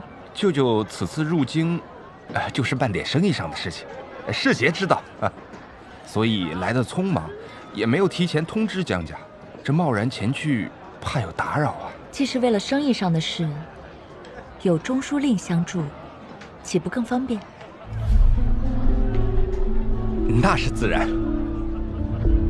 只是咱们江叶两家已经多年未曾往来了，更何况先前还有些误会，如此怕是过于冒昧了。我知道，舅舅。此事说来是我年幼无知，如今我明事实理。多年我问心有愧，此番只要舅舅想，我定为舅舅斡旋。那就太好了。那明日我便去拜访，可方便？当然方便。既然舅舅到江家探亲了，那我们江家也应当有所回应。回应？不如后天我和舅舅一起到陆阳拜访叶家，这样一来二去，两家也更熟络了。你要去陆阳？嗯。那个阿离啊，此事恐怕要先征得江相国的首肯吧。只要舅舅主动提及，我父亲想必不会拦着我。咱们先吃菜吧，都凉了。舅舅是只想让我牵线，不想让我回叶家。阿离说的这是哪里话呀？舅舅自然是欢迎你回叶家的。那就劳烦舅舅明日到江家时，主动向父亲提一下。就这么定了。行，好，先吃菜吧啊！来，朋友还在等着我，我先不吃了。舅舅、表哥，你们吃好。我去送送表妹。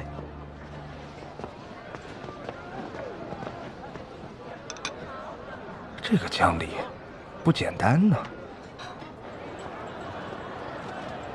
你是不是一早就想好要回陆阳？叶家终究是我外祖家，这么多年了，有些误会该澄清了。怎么这么突然？进宫时，我们被设计一事，你可还记得？记得。其中有我那两个妹妹的手笔。他们两个怎么会？所以我在江家的处境，表哥清楚了。你现在还会疑惑我为什么突然想回陆阳了吗？你叫我一声表哥，那日后在京城里，我会尽我之力好好护着你。多谢。我送送你吧。舅舅还在等你，你先回去，我自己走就好。好。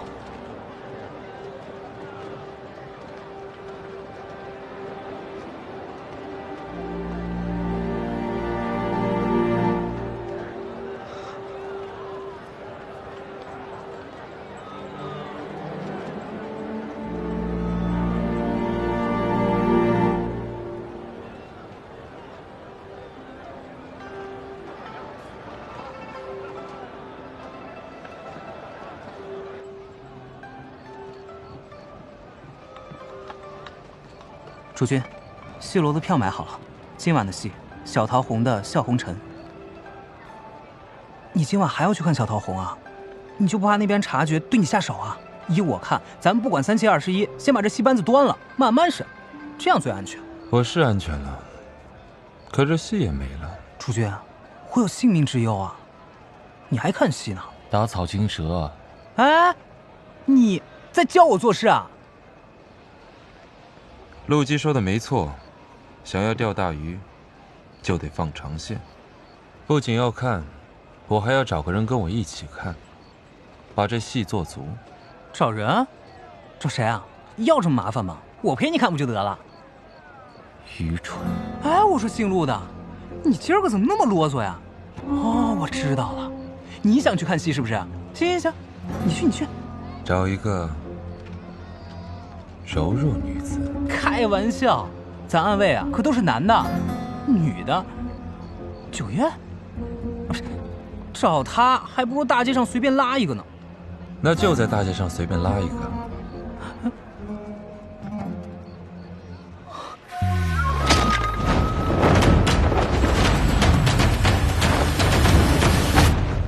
江二娘子，我家主君想请你去戏楼聊聊。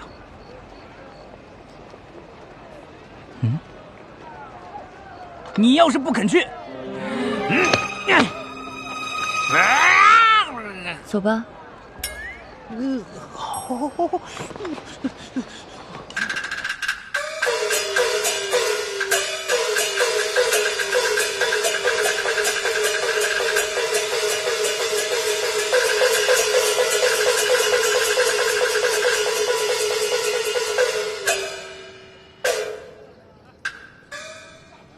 文姬呢？苏国公找我何事？你能不能换一句开场白啊？苏国公又闲了。我又闲了，请你来看场戏。那能不能抵消一个人情？请你看戏，抵消一个人情，你也太会算计了吧？若是苏国公不愿，我走就是了。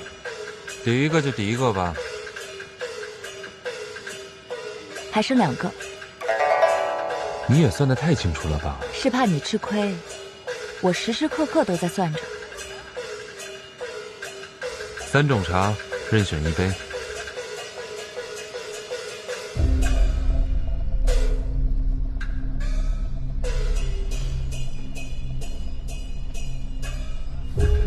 可惜我不懂茶，只能随意选1杯，辜负了苏国公的好意。没有什么高深的。无非是苦、涩、鲜、甜，不同的人爱喝不同的茶罢了。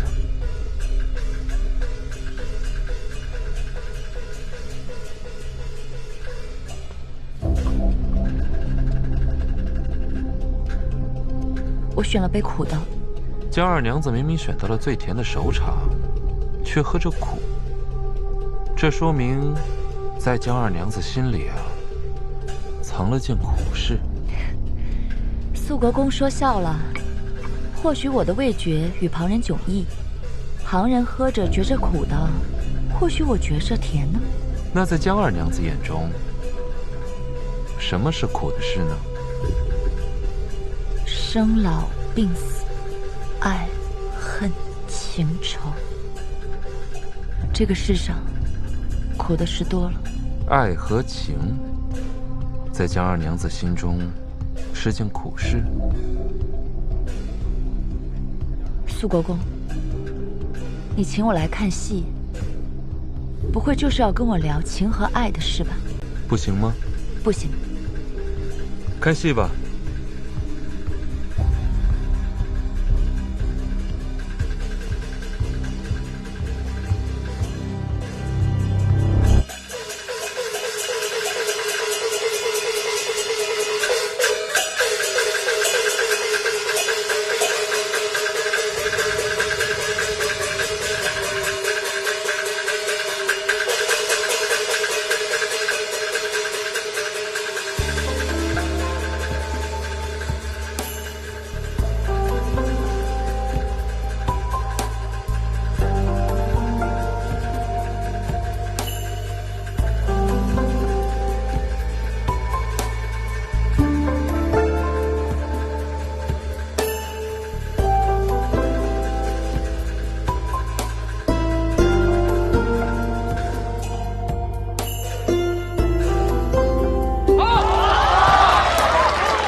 阿离果真是懂戏之人啊！我瞧你都看得痴了。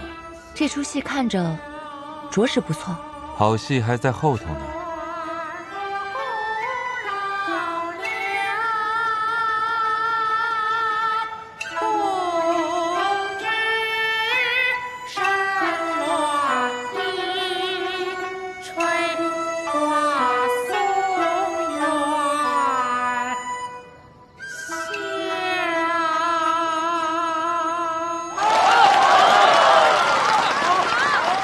赏。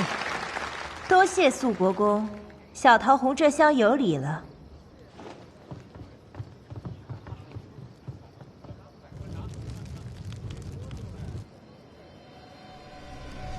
肃国公，今日的戏你觉得怎么样？你要问的不是我，而是我身边这位娘子。铿锵顿挫，看得叫人酣畅淋漓。娘子是懂戏之人，怪不得是肃国公的座上宾。这位娘子不仅懂戏，还会做戏。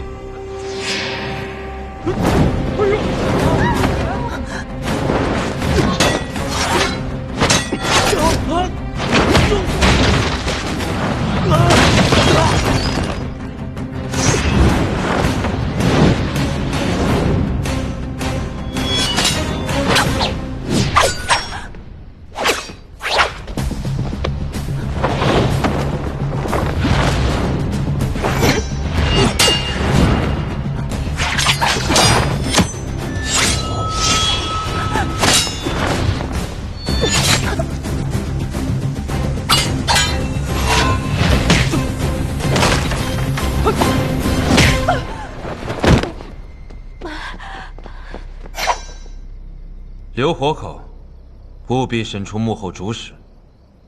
带走。是。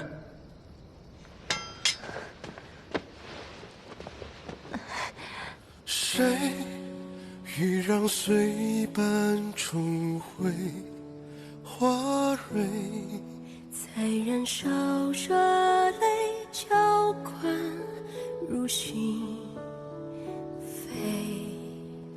谁妄想收回喜怒慈悲，时间推，盼岁月倒退。一代见观众不悔，曾经沧海。多谢苏国公，这是你主动为我包扎的，不算我欠你人情。若你是算成人情，我便换人包扎。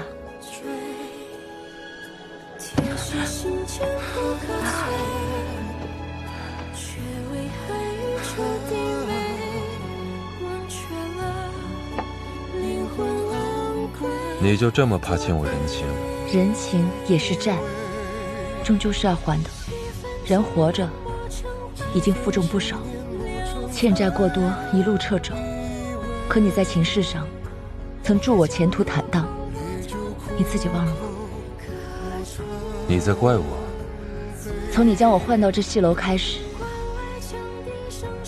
说的好听，我是你的座上客，实则就是你的幌子，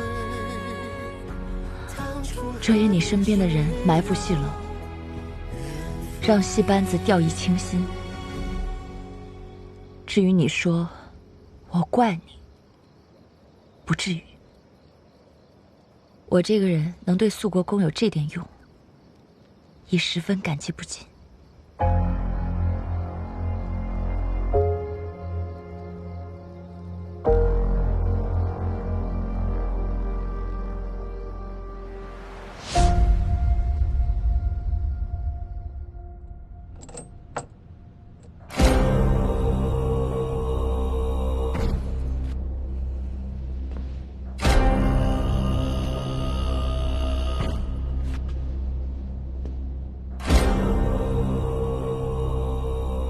将京城搜刮来的不义之财汇集到戏班，用戏班四处演出作为掩护运到北境，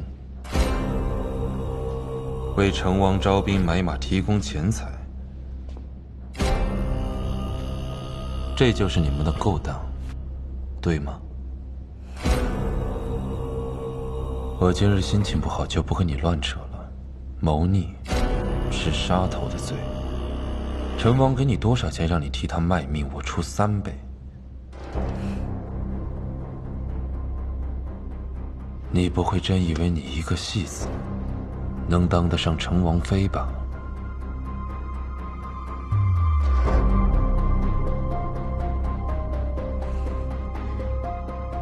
我烦了，陆基，在他脸上给我画个戏字，灌上哑药，挑断手筋脚筋扔出去。若是陈王还要你，我再送你3两当做路费。主君今儿是怎么了？平日里不都要戏耍半天的吗？还不动手？不用动来。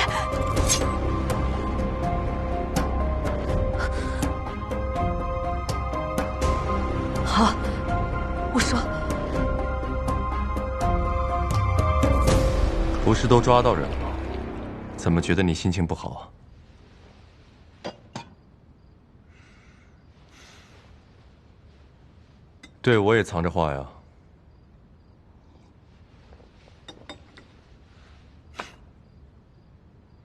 行吧，你不想说就罢了。他们对你下了杀招，看来是你弄疼他们了。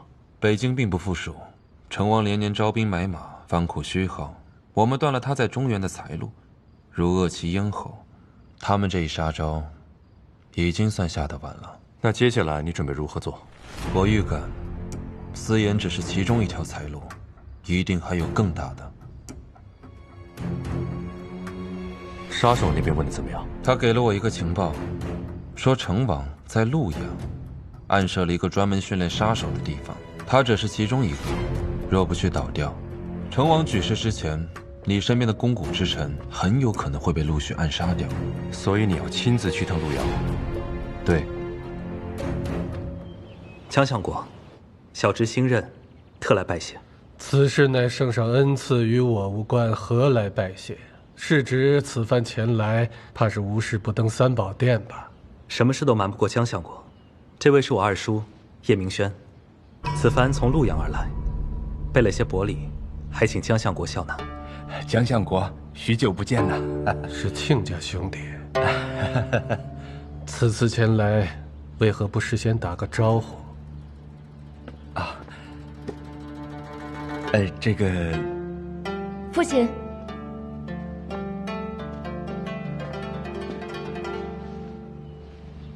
父亲，我们正好在灯会上遇见了，聊得甚是投机，又不能太晚，我就邀请了叶表哥，还有二舅，一起来家里了。请坐。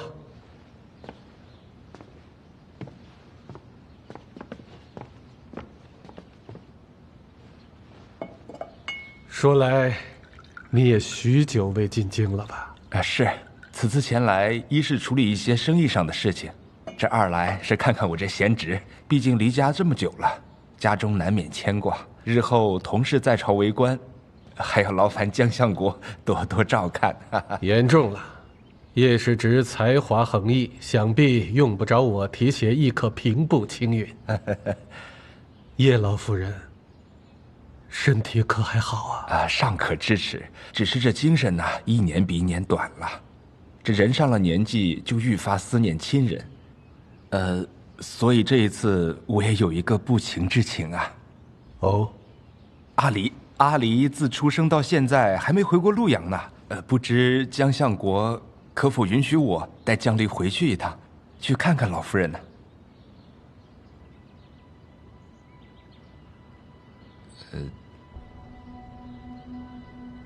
回陆阳吗？是，阿离小时候是不愿意，不过现在长大了嘛，我也问过他的意思，他也想回去看一看。这陆阳路途遥远，离儿刚回来不久，此时南下，不合适吧？父亲，离儿从未去过陆阳，若是父亲允许，二舅愿意带我回去。我想着正好趁明义堂岁事结束，学礼无事，我想回陆阳看看。这一路上舟车劳顿，你又从未去过陆阳，吃喝不惯吧？父亲多虑了。离儿在青城山的真女堂住的都能习惯，这陆阳不比真女堂要热闹得多呀。我听你母亲说，这几日丽妃娘娘想要带你一起去修佛，圣旨马上就要传到，在这个时候，你还是待在京城比较好。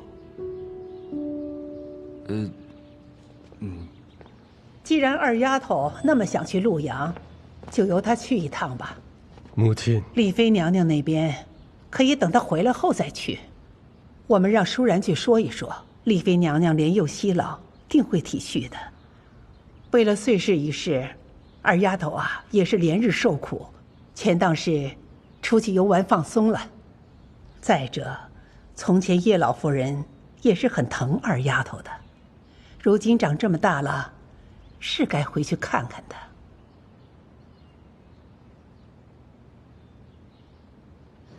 其实灵儿先前跟我商量过此事，丽妃娘娘叫灵儿去礼佛的真切用意，你当真不明白吗？事情过去就过去了，哪怕灵儿真有过失，你又能说三丫头和四丫头就完全没有过错吗？你总归是一家之主，也不能偏心到这份上啊。灵儿才刚从真女堂回来，又要她到山里去吃苦，倏然和丽妃娘娘多走动是好事，可什么该说，什么不该说，你做夫君的也要替她权衡拿捏。倏然呐，私心重，难保有什么不该说的会传到圣上耳边。你做相国的在朝为官，成天被人问及儿女家事，总归是不好的。你想想这个道理。那丫头此次去陆阳，定是逃避礼佛，想在陆阳找个支撑。由此可知，她也自知在江家没什么地位。你要趁这个机会多讨好你父亲，也在贵女夫人间游走一下，挽回自己的名声。等他回来，让他在京城彻底没有立足之地。你听见我说话没有？我跟周彦邦的婚约真的取消了吗？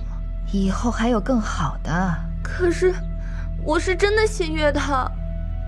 瑶儿，你现在还小，等你长大了就会知道，情爱是这个世上最不值钱的东西。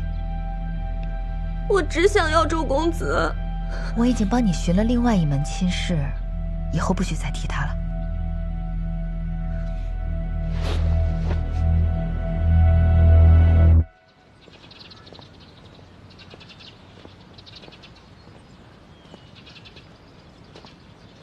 表哥，江离，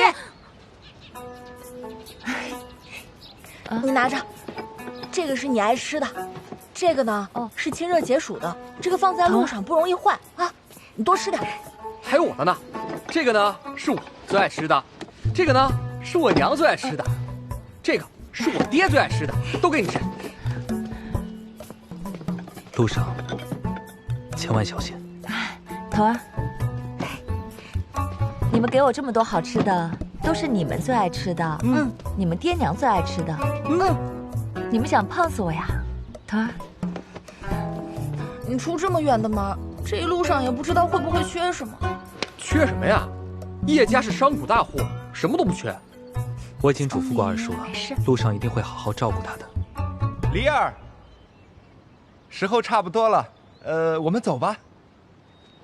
哎，这么早？我走了。江离，我们才认识没多久，连饭都没吃上一顿，就要分开了。上次的灯会是我的过错，等江离再回来，我把上次那顿饭补了，如何？叶表哥，你真够意思啊！啊，还记着呢。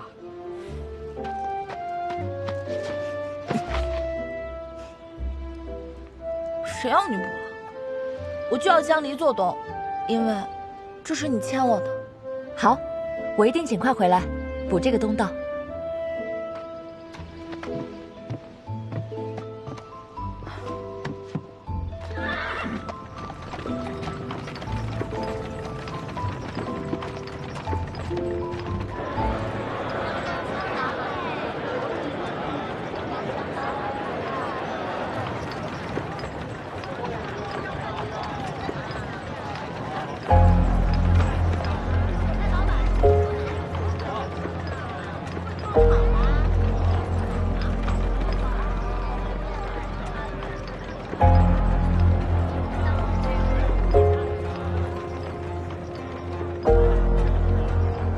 再回这里，我定要他们付出代价。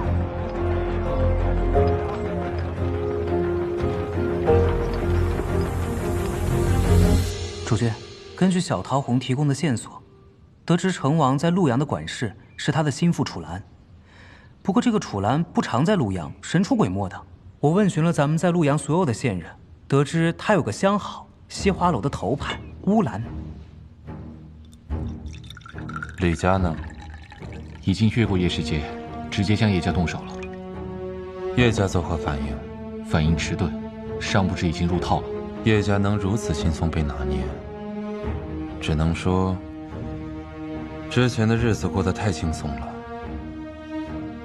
那我们何时入局？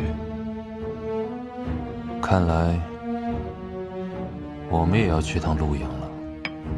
主君，那可就巧了。我听说江家二娘子今日也启程去了陆阳，说是回外祖家探亲。领15军棍，这次又是为什么呀？浪费探子打听无用之事。主君，当初可是你让我盯着这江家二娘子。再加5军棍，顶嘴。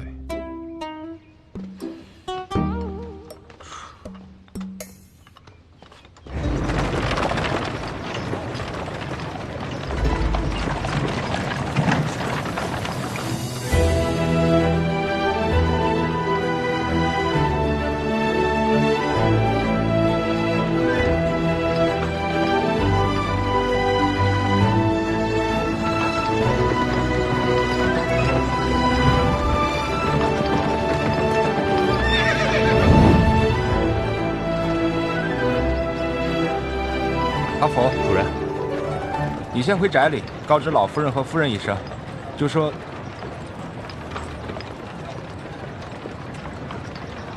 罢了，见机行事吧。就说我回来了。是。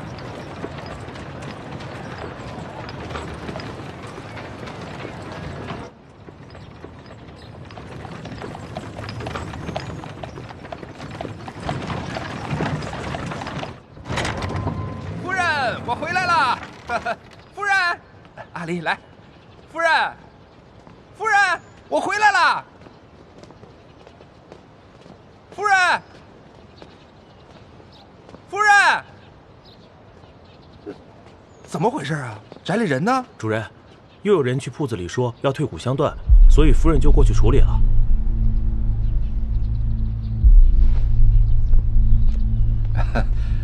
阿离，你二舅母去铺子上处理点事儿，我晚点再带你见见他们啊。好。走吧。嗯。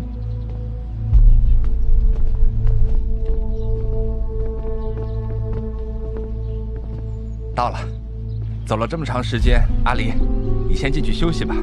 二舅还要处理一些其他的事情，时间可能会长那么一点点。二舅，哎，你去忙你的，我们会照顾好自己的。行，那等你舅母回来，我让她好好招待招待你。你不知道，你舅母这个人可好了。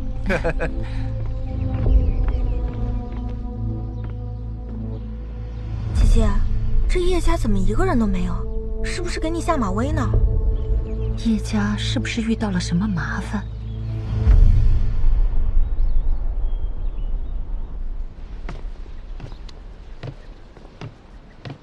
今日天气渐凉，二郎的手炉可曾备好？记得用那红铜制的，莫烫伤二郎那酸胀的手。是，夫人。让下人备点红枣，一会儿二郎回来，我亲自煲个鸡汤给他补补。我屋里藏的龙凤团茶碾了，晒得细细的，一会儿二郎回来好点茶与他吃。是。夫人，你知道吗？他们张家出大事了。大事儿？什么大事儿？那张夫人在家呀，寻死觅活呢。她有今天啊！你知道为什么吗？张家昨个啊来了一个小野狐狸精。哎呀，这回有戏看了。哎，那小狐狸精长什么样子？她吧，就长得像。夫人啊，咱家来了个小野狐狸精。什么？出大事了！出大事了呀！叶明轩，叶明轩，你个负心汉，你给我出来！二郎人呢？刚出去了。小野狐狸精竟然敢进我叶家大门！你看我怎么撕了你！夫人，出来！夫人使不得呀！您身份尊贵，怎么能亲自去找那个小野狐狸精呢？小心着了他的道。什么道？这人在盛怒之下，最易做出冲动之事。不管您是打了还是骂了，这不就给那小野狐狸精在主人面前做文章的机会了吗？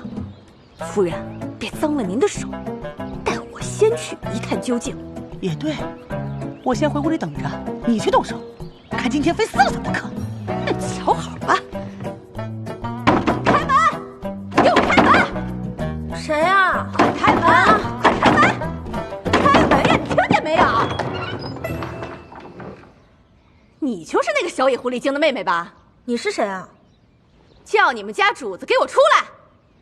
我问你是谁？你有什么资格问我是谁？叫你主子给我出来！别脏了我叶家的地方！哎，你怎么说话呢？这可是你们家主人亲自安排我们住这儿的。小野狐狸精，你给我出来！出去！哎呦，你这个刁奴，要想让我们走，让你家主人亲自来说。你以我小狐狸精啊？你敬酒不吃，你吃罚酒！你给我等着！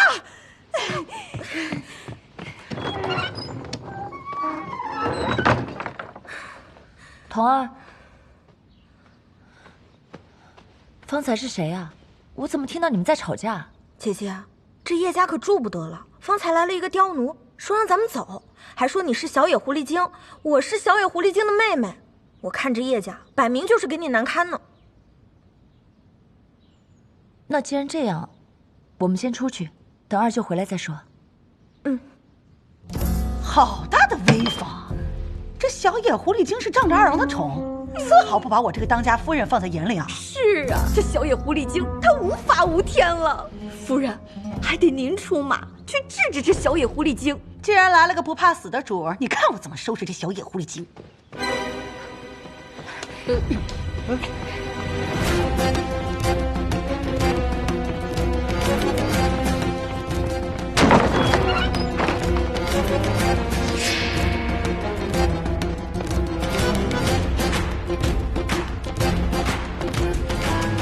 夫人，这个小野狐狸精，莫不是自知大事不妙，跟主人告状去了？小野狐狸精，叶明轩，饶不了你！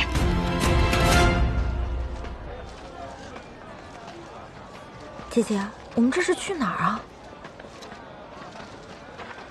你陪我去见一个故人。故人？等等，找琼枝的吗？嗯。琼枝这会儿不在家，他现在在何处啊？你们要是着急的话，去西花楼找他吧。西花楼，那是陆阳最出名的青楼。啊！再来呀！里边请，里边请。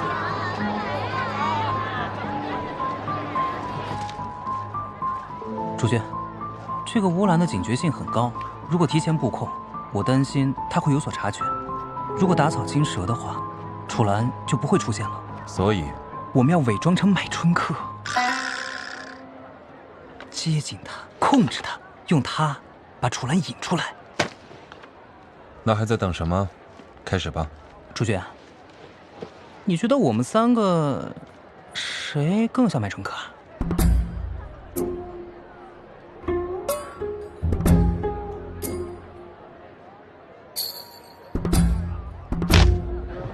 公子啊，你怎么才来呀？乌兰约好了。哎呀，好，好，好，您稍安勿躁啊，那个乌兰马上就好。来，来，来，在这先坐一会儿啊。妈妈，来了一个娘子。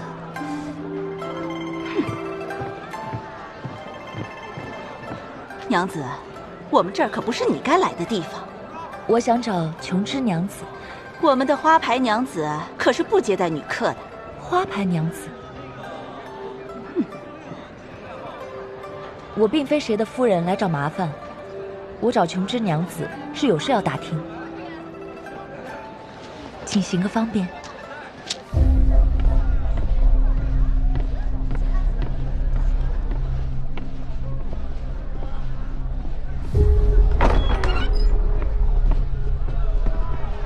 娘子，这便是琼枝娘子的房间了。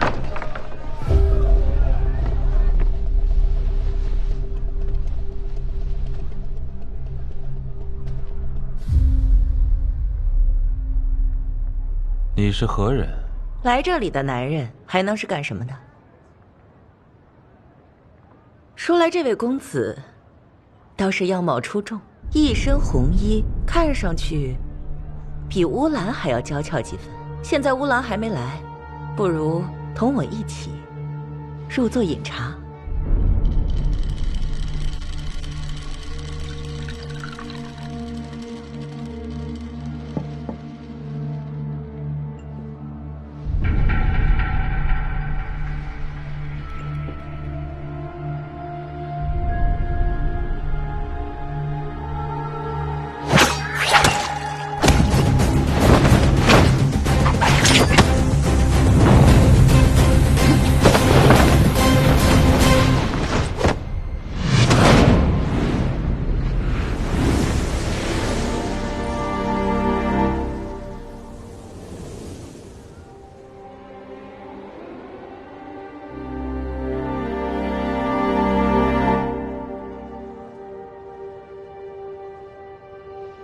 你能认出我？我查案这么多年，没有伪装可以逃过我的眼睛。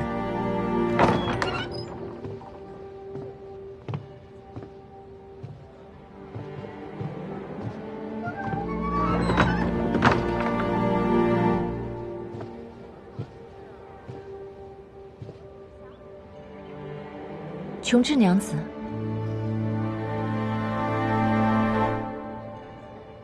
娘子寻错房间了吧？娘子想听曲儿还是想喝酒啊？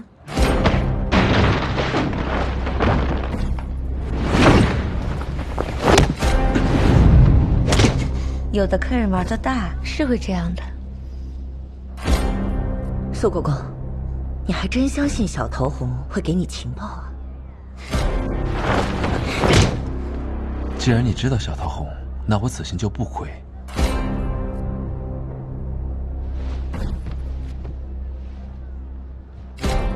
我来找琼枝娘子，是有事要问。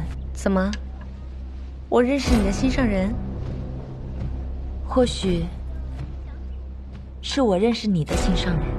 我都不知自己有心上人呢。怀乡县令之子薛昭。